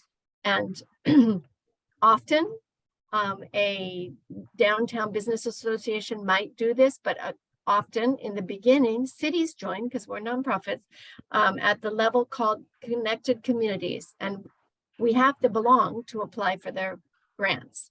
And the only work for applying and being a connected community is that we have a point person to contact for email communication and their listserv, that we send a representative to at least one Main Street training every 2 years and learn about the Main Street and submit a brief annual report. I would be willing to do that so that we can look at the monies that are available. I spoke to a person in that committee, that state committee, and they said that often there's more money than they think they have if it doesn't go to the top tiers. And once we join a connected, what is it called, community connections level, the Small Business Association, our Tourism and Beautification Committee, or another committee could take us to the next level. Cities that join are only at the connected communities level. And then as we develop another nonprofit, or not develop or find, that wants to be a part of this, then there is even more grants that are available. And again, it's not what we want, but I think this goes hand in hand with our strategic planning that's coming. It's what the community might want. And we heard tonight from a member who said, we've had some beautiful plans and just not the money to get there. So I'm dedicated to helping look for the money that might be there for roads that Sheldon is talking about, that might be there for police. If sometimes we have to join to do this.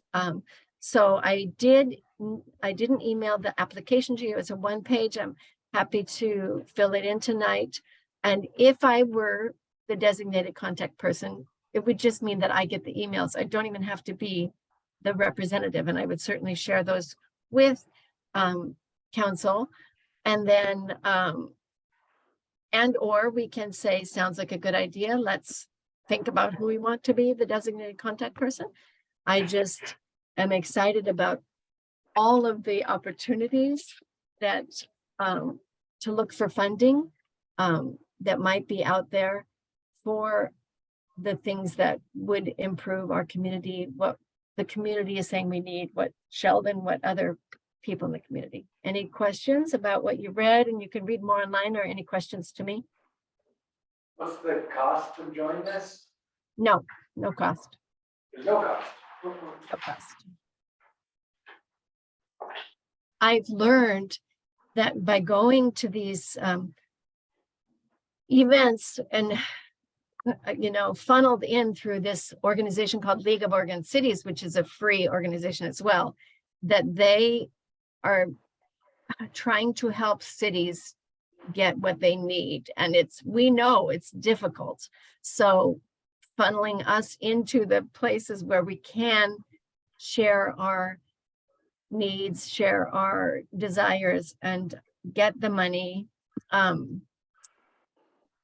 This is one of those places, one of the funnels that I saw. Might even be able to get money for that historic cemetery. That's history is a part of this.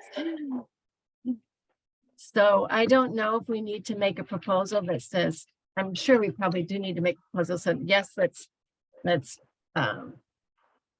sign up for connected communities, and we can have, if somebody else here wants to be the email contact, they want one person, or if we say Jordan should be the email contact, or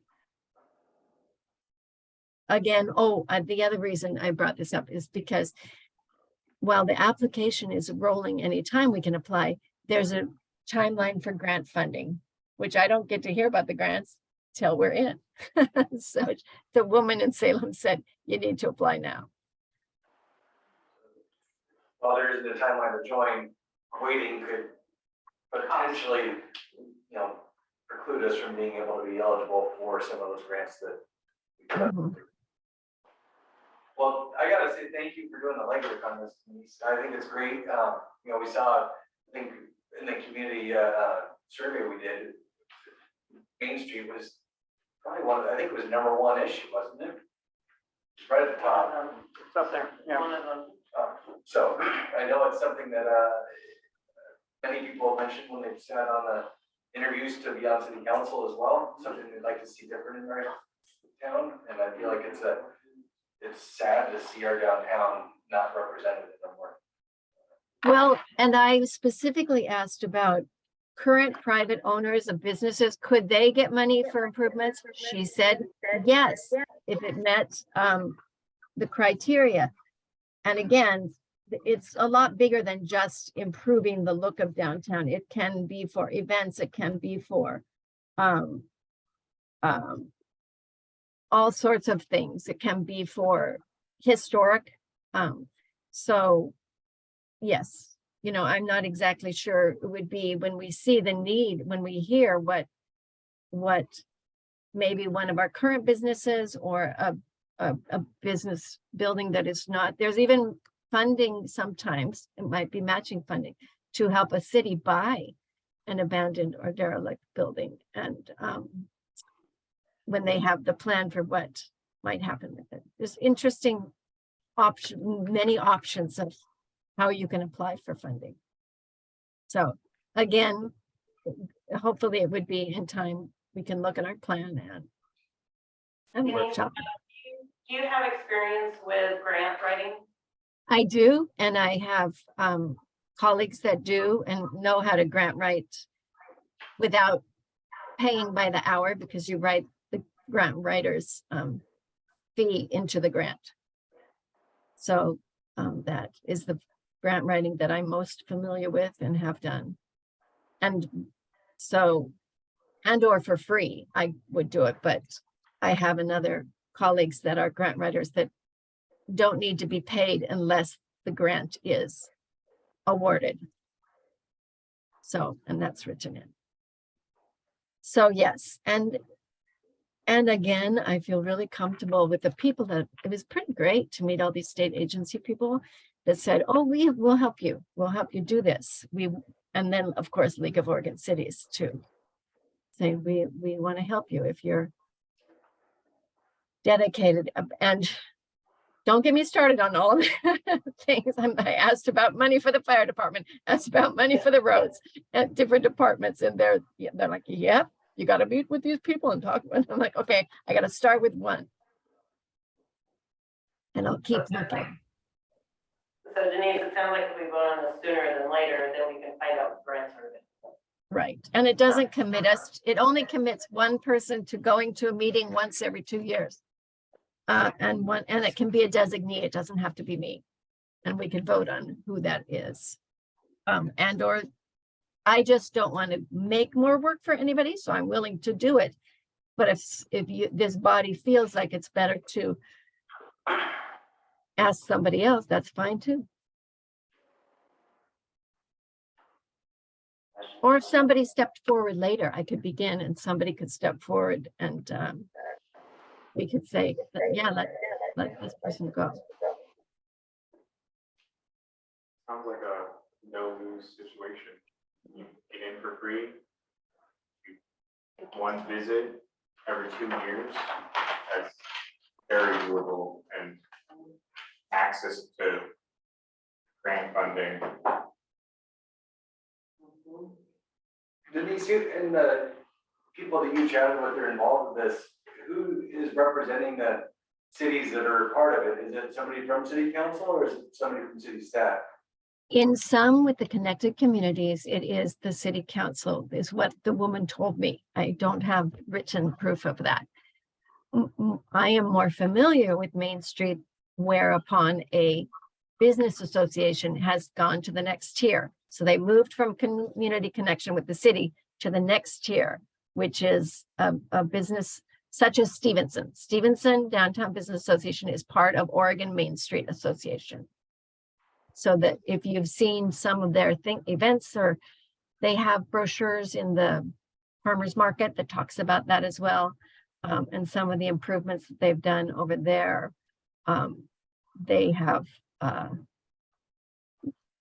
received a lot of money and guidance, and Maupin went to a lot of trouble to create a downtown business association to join, what my understanding, what we heard in December from somebody from Maupin, to join Main Street so they could apply for the grant, because the grant levels get bigger the more involvement your community has, but we don't have a business association or a chamber. So the only way we can join is community connection. And they said, yes, easy to tear up, easy for us to go, whoop, we're passing it on to the business association now. So this is level 1. This is how cities join. And the only way we can join is at what they call connected communities. And there are 3 tiers. More money at each tier is available. Like a good start.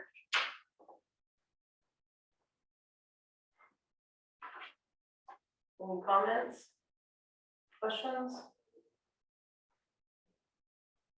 Anybody opposed to joining? No, I just was like a little bit confused about what our role is on council, because I mean, it's one of the things that we talked about before is, our role is to set policy, but we're not necessarily the ones that implement the policy or execute it. And so that's why I was asking clarification about Denise is definitely qualified, and I think all of us here are doers, but is that the way it should be done? I didn't know. I was gonna suggest if we're doing it to get grants for the city, which would then go into our budget, it probably should be a staff person assigned to it. Can we ask your thoughts on taking on this additional? Gladly do. Good job. Yes. All right. And Jordan, I could help you as an appointee if you wanted that help. I'm excited about this. Yeah, But- I think the main contact person should be a staff member. Good job. That's what I was wondering. We need to vote, right? I Yes. motion to join Oregon Main Street program. Well, second. Discussion? I want to thank you for looking at that, and there's more online. And if you have any questions, I can. And Jordan, I think I sent you the application late this afternoon. So if you need help filling that in, let me know. I want to say again, thanks for spearheading this and bringing this information to us, because I think it really hits a lot of the pain points we're trying to resolve. Any other discussion? All right. Roll call vote. Councilmember Compton, Aye. Emmerling-Baker, I Happy, Aye. Keller. Aye. Miller, Aye. Mayor Fallon.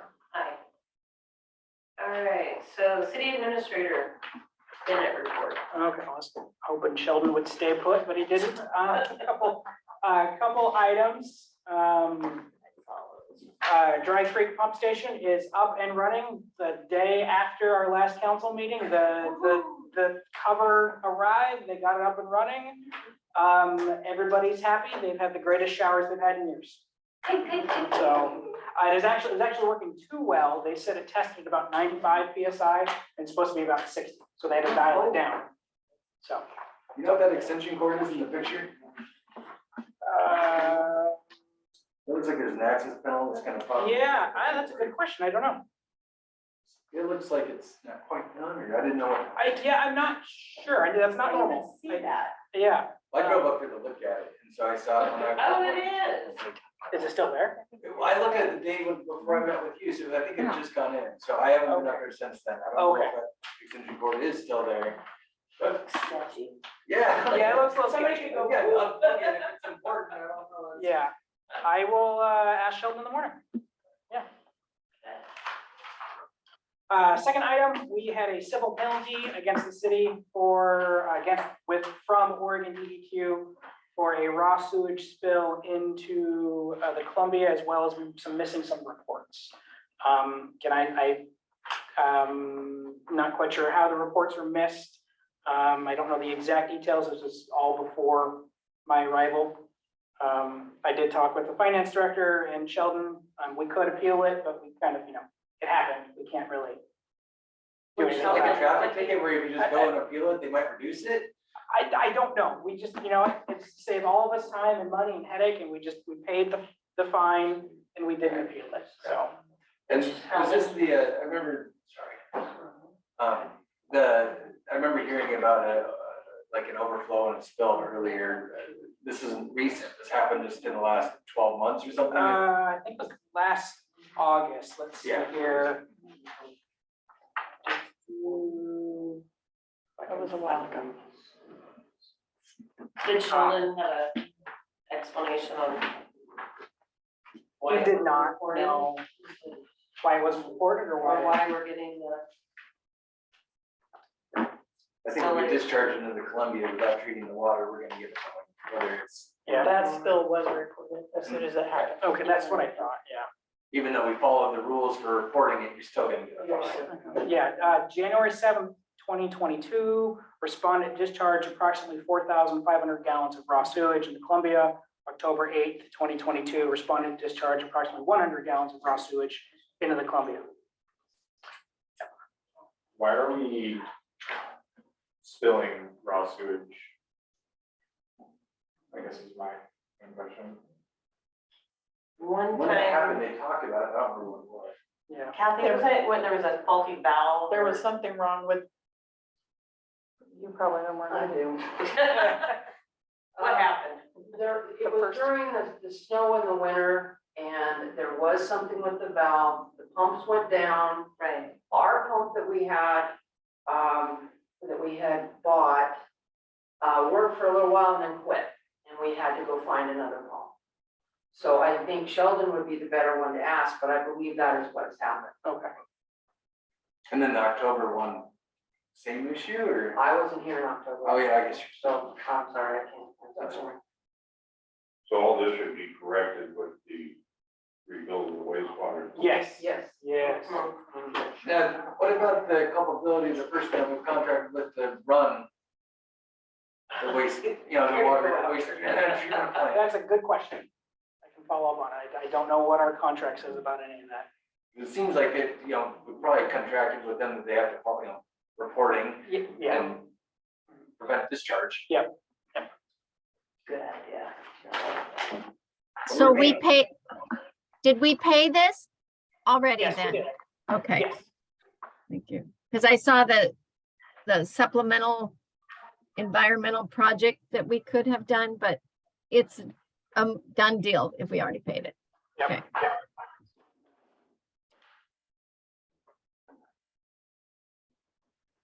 So I'm writing down my note to follow up with the contractor. Let's see here. Kind of an odd one here. Skamania PUD across the river reached out to me about putting a repeater or an antenna on our communications tower so they could do remote reading of their utility meters on the other side of the river. How that works, I don't know, but they wanted to rent space in our communications tower. So working on that one, I don't know what a reasonable cost is for us to charge. I'm waiting for an engineer to review it to make sure it's actually safe to put up there. It's a little antenna like this big. I'm sure it's safe, but I'm not going to give it yes without the engineer approving it. It doesn't, the signal won't interfere, I can't say that word, with the 911 signal. Chief Logan's already asked 911 dispatch, they're good with it. Skamania PUD approached me on January 20th and wanted an answer by last Friday with an agreement and a price set. I'm like, you knew it's not gonna happen. You talked to me 2 weeks ago, slow down. And I sent them a letter saying, yes, we are willing to work with you. We want to work with you, but we got to make sure we cross everything. I sent that last Friday and I haven't heard back yet. So that is something we're working on. When we get to that point, bring it back in front of council, but just want to make you aware of it. Did Day Wireless get back to you on that? On the cost? They were No, gonna give you no. ideas. Yeah, maybe That's right. reach out to him again Yeah. And and he'll give you me some ideas. Not to bounce back to number two, but since they're gonna be here next week, maybe they can speak to those more specifically. Or the next council meeting. The Yes. contractor that's operating our waste treatment plant, maybe they can talk about. Well, they won't be here, but I can have them be here. Oh, I thought that you said. No, the general contractor bill updating, but doing the updates. Okay. Yeah, sorry. Yeah, the actual construction, of course. Yeah. Is it like a cell tower? Is that, or, tell me again I what want it to is? say it's a 60-foot tower. It's not the two giant ones out there that AT&T owns, but it's next to them. It's 60, 80 feet. It's small compared to those ones. Okay, I'm seeing anywhere from 1,500 to 3,500 a month, but that's for cell towers, so I don't know. Yeah, and the research I've done anyway, yeah, a couple thousand or a couple $100 a month in more rural communities to, thousands of dollars a month for, downtown Portland. So Okay, could be anywhere. thanks. I'd love a couple $1,000s a month, but I don't think they'd go with that. Okay. They would have to build their own tower if they wanted to. Well, then that's the other problem, because it's actually on private property. So if they don't use our tower, then they have to go to the private property owner, and that's probably more of a headache. Yeah. So. IGA report, as part of the grant we got for the EDA, we need to update our IGA with report. I've been working on drafts with Olga. I'm hoping to have something that at least her and I agree on to present at the joint work session on the 23rd. Obviously anything will go through you guys, but I want to have something to present to both council and the port to discuss at that meeting. So that's in the works. As Denise mentioned earlier, we went to myself, Mayor Fallon, Councilor Miller, and Councilor Emmerling-Baker went to the League of Oregon Cities Days. Mayor and I met with Representative Helfrich and Senator Bonham, and Councilor Miller and Emmerling-Baker stayed and attended the sessions. I haven't gotten a report back yet on those. It sounds like they were good, but I haven't heard anything back yet from either one of you, so hopefully get something. But our meetings with the representative senator were very good, hoping to build on those relationships. We did, kind of the thing you do there is you say your spiel, kind of the major projects you're working on, and then you have an ask. You need to have an ask. And so our ask was a ladder truck for the fire department, and Senator Bonham said, perfect, let me know, and I'll get it for you. So We'll see. until it's actually in the fire station, I'm skeptical, but he seemed very willing to help. And his office actually just sent a form today to fill out requesting exactly what we're looking for, how much money we're looking for, if there's any matching funds, so. Moving forward. Notable meetings, one of these already has happened. I met with North Wasco PUD and how they handled contracts with the data centers in the Dalles, just to make sure we were, again, crossing our T's, dotting our I's, make sure we didn't get left with the bag. And really the biggest thing they recommended was getting a specialty attorney that deals in data centers, and they had recommendations. I actually met with them today at 4 o'clock. Kind of spendy, $495 an hour. But they're willing to work with us. They're going to put together kind of a presentation of kind of their services for you guys to look at next meeting. So up to you guys if you want to use them, but they did recommend it. So. And the LOC recommended it as well, to get an attorney who specializes in data centers. So. Tomorrow is a funder review for our wastewater facility update. The USDA is our largest funder. I think out of the $8 million, they're what, 5-6 million of it? At least half of it, at least 4. So their representative will be here on site tomorrow to check the progress. So I'll be doing that for a couple hours. And then Wednesday night, there is a One Gorge meeting at the Capitol.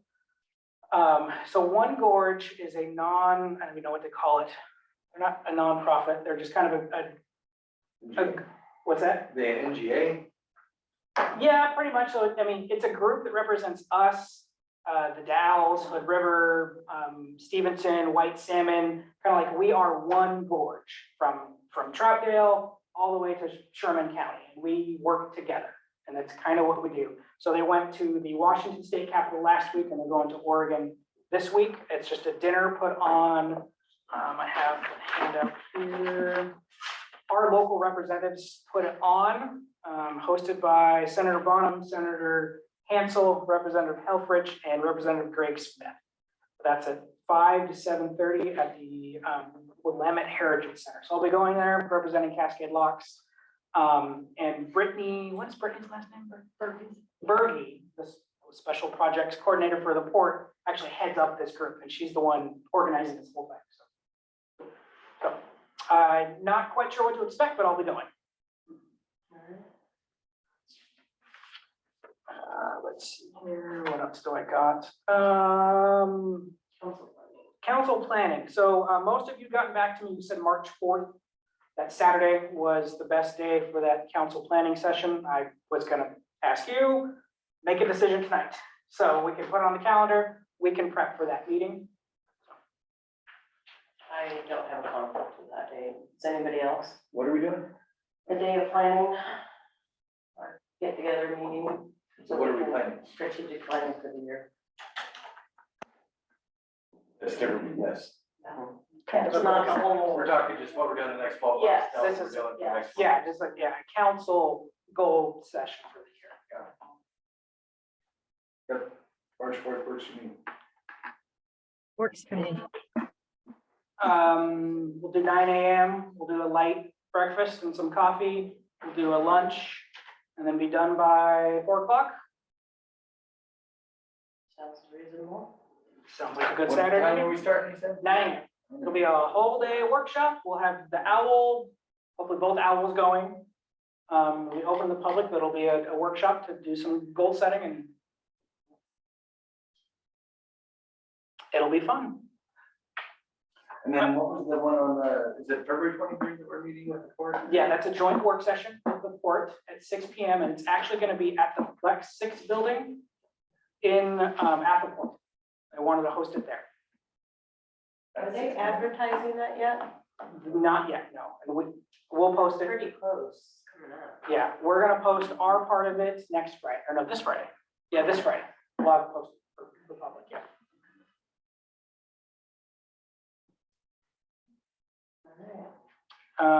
One thing I want to add that wasn't in here was actually a couple things. The LOC Spring Conference, I think we talked about this, is April 25th and 26th in Seaside. Registrations open February 22nd. They are $250 each, but it's a 2-day conference. What are the dates on that, 25th? Tuesday, April 25th and Wednesday, April 26th. It's got counselor workshops, mayor workshops, manager workshops, networking, keynote speakers, session breakouts. They haven't detailed what the sessions will be.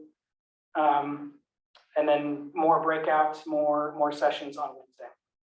And that opens up when to register? The 22nd. I would like to go to that. So the LOC conferences that I've attended, they're really, really informative. It's kind of intense, because it's an all day, every day, but you learn a ton and you have the opportunity to meet individuals from all over the state and get a lot of good ideas and a lot of good connections. So if you can go. What were the dates on those again? Tuesday, April 25th and Wednesday, April 26th.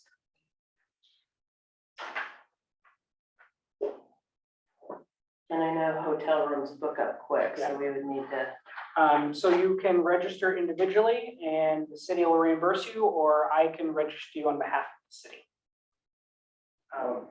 I'm I will say- available right now, so. I will say Take it. $250 for all of these adds up quite a bit. So I don't know, all of you can go, but discuss it and figure out who wants to go. You can go. I'd love to go if there's a space, but I All right. don't want to jump over anybody else if there's some people who would like to. Councilman Miller, would you like to go? I already put in for a scholarship on it. Yeah, there are scholarships, yeah. So you're hoping to go under a scholarship? I'm hoping to get them to pay for it. These are on weekdays, right? Yeah, we can, yeah. You two might be out of luck. Yeah. You and your normal 9 to 5 jobs, how dare you? Denise, are you interested in going? I am, but I would defer to someone who hasn't been yet to a League of Oregon Cities meeting because they are so great. So if we have limited funds, or I might look into the scholarship as well. Then I would defer to Pete to go and other members who haven't been. It's on the LOC. Yeah, I'll forward it to everybody. If you're not on the LOC email, I get it. you need to get it. Eric and Sean, are you on those emails? For LOC? Okay. I'll forward everything tomorrow. And they have a Friday afternoon, updates on legislation every Friday right now.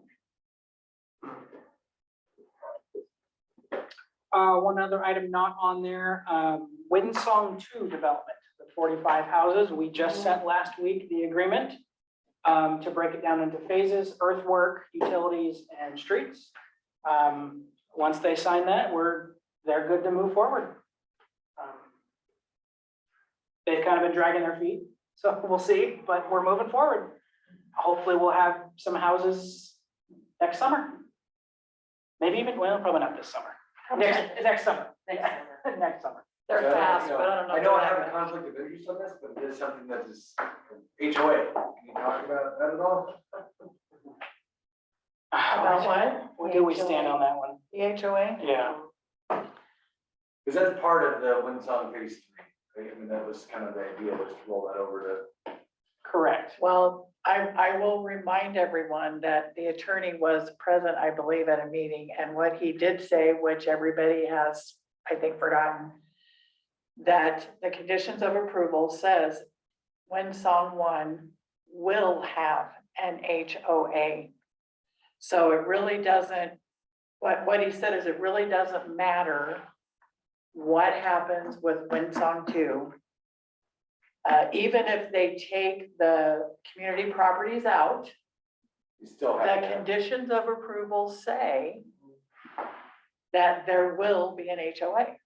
So, I don't know, I think the idea has been, let's wait till, Windsong 2 gets going. They did say, they haven't done this yet, they could do it at any time, is that they would take over the properties. They have not made a move to do that.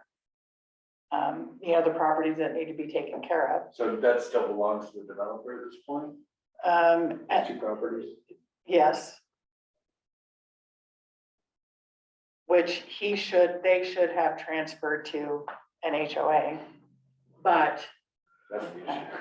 yeah, so I'm not really sure how it will all come out, but I just remember the attorney, he did say that the conditions of approval say, I mean, if you have no community properties, I'm not sure what the HOA is. what an HOA, except, I mean, there are things like colors of paint, and, garage doors open, whatever might be in those, CC&Rs. I mean, there is that are filed, so that is a document.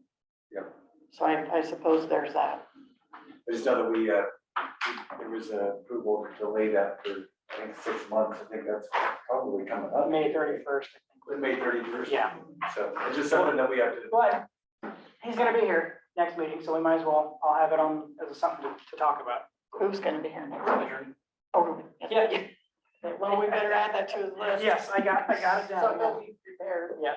And that might not be bad to also let people, citizens, I don't know, there's been some pretty active participants in the community. Yeah, I know Clayton's kind of been the leader of that effort, so I can reach out to him. But the agendas get posted, so hopefully they're watching the agendas. They seem like they've been paying pretty close attention. Yes.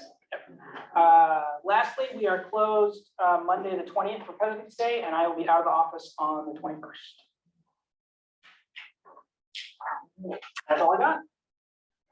You got some more friends? Other matters? Executive session? Nope. Nope. So mayor and city council comments. Start with me. Sure. I, don't think we got kind of a little awkward tonight, a little heated and a little tense. But I feel like that's really, I think that uncomfortableness is really where growth happens. And I think that it's, we're not up here to, it's not supposed to be easy. And I think that listening and hearing what everybody has to say is absolutely important. So I just wanted to say how much I appreciate everybody's involvement, participation, and discussion this evening regarding filling the vacancy that we have on the city council. And that includes not just the people on the council, but all the people that came from the community to speak up and share their opinions as well, because you might not feel like we hear what you have to say or we don't take into account, but we do. And it's appreciated. And then Sheldon's not here, but just again, I really, that was really awesome to be able to sit down and have a conversation with him and hear about his department. So thanks for facilitating that. And I'm really glad to see more the departments coming to be a part of our city council meeting and the different committees as well. That's all I have. All right, Councilman Miller? Well, let's get the unpleasant one out first.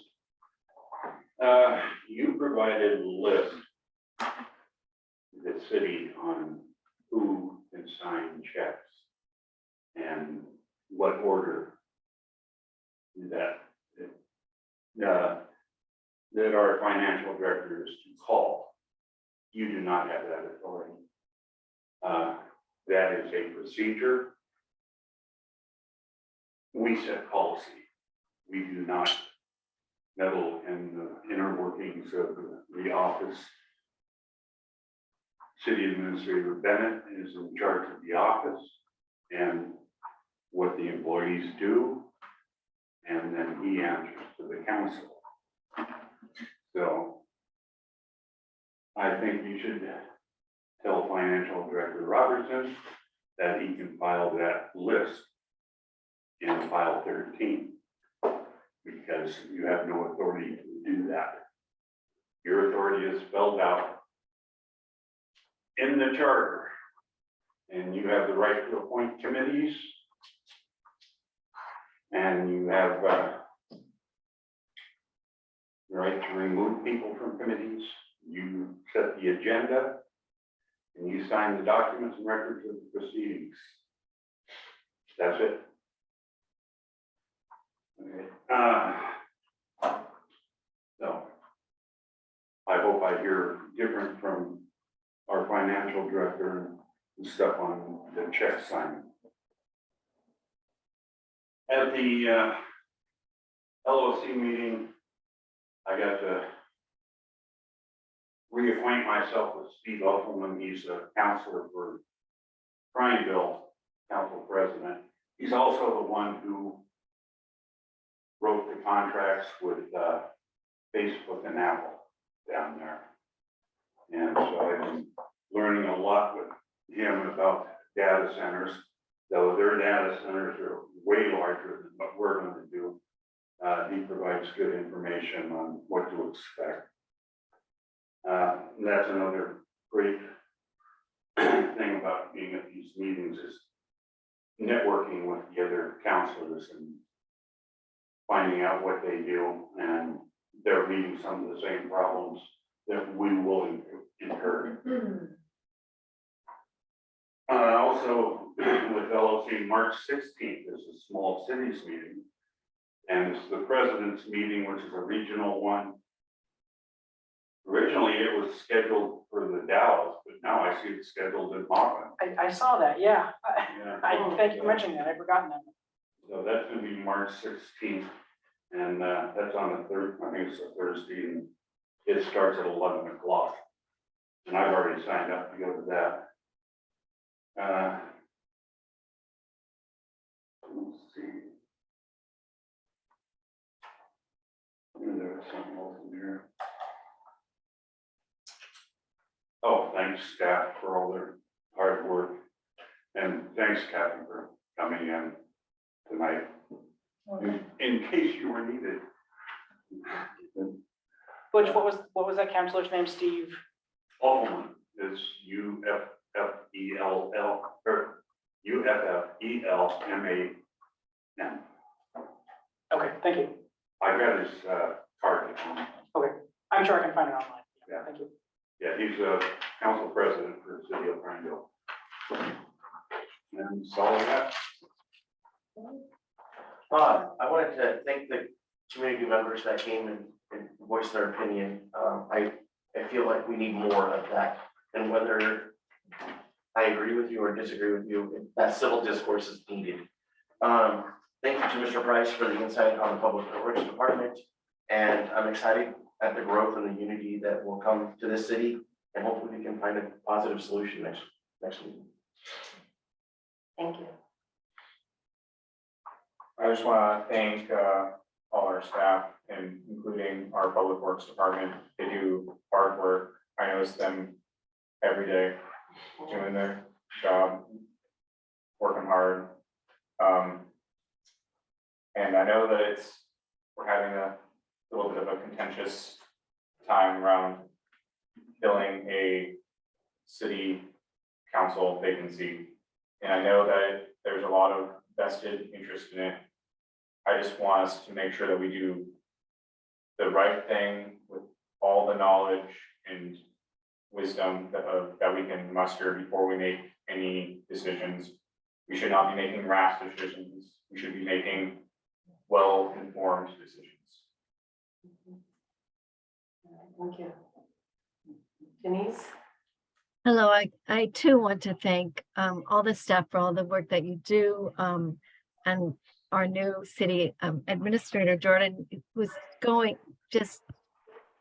you got a great amount of proposals for us. I want to thank all the agencies that did submit proposals to us for community visioning, our strategic plan, city council goal setting, and Mark Sater for coming in. I want to thank all the community members that did speak, and council. Again, as has been said tonight, the different opinions and discourse are so important, and informed decisions are so important. So I am looking forward to hearing what the attorney has to say as well. And I want to thank the committees that submitted reports. It's exciting to see from the Tourism Committee and the Tourism and Beautification Committee and the Planning Commission. Thank you for that. I look forward to our annual goal setting meeting with you sometime, and want to put that up to this body. I know we have a lot of meetings coming up, but it's part of our committee guidelines is that they do a goal setting meeting with us once a year. So we'll have to think about a time that happens. And I'm glad we're having a meeting coming up. And again, it's open to the public. That's great. And thank you, Jordan, for agreeing to, and City Council for voting on the Main Street. Hopefully that will benefit us. And I'll begin to look at the other state agencies that I spoke with and look for other ways. Some of the things I've heard that we need, whether it's the fire department, the roads, and how we get contact there now that Jordan's taking on Main Street. Don't have to worry about that. So again, I'm excited about this body, even as it is changing with members, that we are here to serve this community, even as this community has different opinions, and respectful conversation. And I appreciate all of you. Thank you. Thank you. First of all, thank you, staff, as always, keeping us all prepared with all of our papers and packets. Super appreciate that. Kathy, thank you for coming in as well. And thank you to everyone who came and presented and talked. I am in agreement. I welcome community input and conversation, and I really appreciate everyone was pretty good. And I know it got a little heated a little bit, but everything, we got through it, and we're, as a council, we're all trying to do our best. The community, there's going to be times where we don't agree, and all of us on council are so very different. So I think it's healthy to have, good discussions, and I'm glad it didn't turn into a yelling match. I'm really proud of everybody on that. Day at the Capitol, the LOC, thank you, Jordan, for going, and Butch, Denise. We all have different skill sets and different talents. So I was talking to Jordan about this, I was just so incredibly proud of everybody. You know, it just worked really well. Denise was like all over all these state reps at these small tables. And Butch was able to stay and go through all the classes that Jordan and I missed when we went to meet with our state representatives. And so each one of us, that's really the value. We can get more people at these LOC meetings because everyone has a different skill set or talent. And so we kind of split up and conquered and divide and conquer. Yeah, that's it. So I'm super proud of everyone. Thank you to the Lorraines. They donated some, it wasn't very much, but the LOC, part of their training when you go to the state capitol, like they give you ideas. They said, be memorable. And so the Lorraines donated, it was just like a pack of cards. Nothing was over $50 as a total, just as a FYI there. But they donated some cards. I purchased some fudge that's made here in town, purchased it at Ridgeside. And then the museum donated a couple of their books and Jana signed them. So we had them all packaged in a bag. And so we went in to Helfrich. He was super excited to get all of that. He used to live here in town, so he was really excited to get it. It's like a piece of home. And then Bonham, he was just looking at the cards and arranged them, and his whole office is filled with artwork of the gorge. And so when we were talking, and I finally, because he's like, you know, and then I said, you like the cards? And he said, yes, very much. So I think we were memorable in a good way, and our little swag bag that we left them made an impact, and we're talking about ladder trucks. Yeah. So we'll see. Cross our fingers on that one. Gosh, and then thank you to Sheldon as well coming. It's always, I like to hear the reports from different, it kind of gives us an insight a little bit. And then really interesting to hear from Ken about safety. A couple things he brought up. I had no idea somebody was living in the Cascade Inn, you know, and so thank you for citizens for stepping up and noticing those things. And Ken was right, we really do want to work as a team. And I know all of council is very, very concerned with public safety, and we're working on some reports, and it's a big topic. So, and that's it for me. One correction, Butch, you mentioned our finance officer, it's Peterson, not Robertson. Peterson, yeah. Dave Peterson. Yeah. Just wanted to, that's all I have. All right. Did we agree on the minutes, or were they amended, and did we ratify the bills? We did ratify the Okay. bills, Yeah. but the minutes are going to be amended as was spoken at the beginning. Yeah, they were not approved. So they'll be presented Correct. at the next meeting. And we can approve them after we have our discussion with the attorney, either to amend them or approve them as they are. Well, no. Right, and then one last comment about Councilman Miller, the question he had about signing the checks. It's been a little, that's the problem, there is no rule on that. So that's part of something that we're gonna be talking about in our planning day. So because there's got to be rules, plan of action, like who signs them, if that person's not available, who's next? And so that's a part of discussion, so. What has been done in the past is that the financial director picks somebody who is usually close by and is available during the day to be able to come over and sign the checks. I live a block away. I'm off during the days. I'm retired, so I'm available often. That's why they were calling me. So you went in and made this list for them. And so. I'm just saying, we need to have rules on it, that's all. So, That this is not, yeah, so, this is not part of what the council does. This is what we hire a city administrator for. We don't meddle in what he does. In fact, I'll I'll ask the city attorney next week, or next week when he comes in, if this does not violate his employment contract. So, Mayor Fallon, back to the amending the minutes. I think I was in making copies at the time, so I'm not sure what happened. Normally, if you want, you pulled it off the consent agenda, you did. Then you would state, I would like to amend the minutes to say, and say what that is. And then you make a motion and vote on accepting the amendment or not. I'm not sure how it came about. So was the minutes amended to state blah, blah, blah? I would like to amend the minutes and paragraph, whatever, to say blah, blah, blah. So Is this, that what was said? no, No. so we have not approved the minutes from the last meeting. Oh, okay, so she'll put what the discussion was.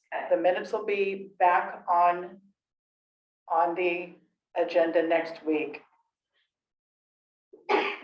You will either pull them off to amend them and amend them with whatever the amendment is. Okay. And then vote to approve or not approve. But you don't have a discussion and now we're approving the minutes. These minutes are the posted minutes. They weren't approved tonight. We're gonna put them on the next meeting. Okay. The same minutes, but with the discussion that happened here, which will be in this Perfect. night's minutes. Okay. And then you can decide what you want to do on either one of those minutes. But Does we that still make have to sense? approve the minutes. It's just whether or not we amend the minutes before we approve them. Is that correct? Yes, you're gonna have the same minutes in the packet from tonight. Tonight's meeting will be tonight's meeting with everything that was said about those minutes. And then if you still say, I want to amend those minutes, it's, I amend those minutes to say, blah, you blah, know, on paragraph 5 on page 2, I would like the minutes to amend the minutes to say this. Somebody makes a motion, there's a second and you approve, or however that goes. I think you need to put my comments in capital letters.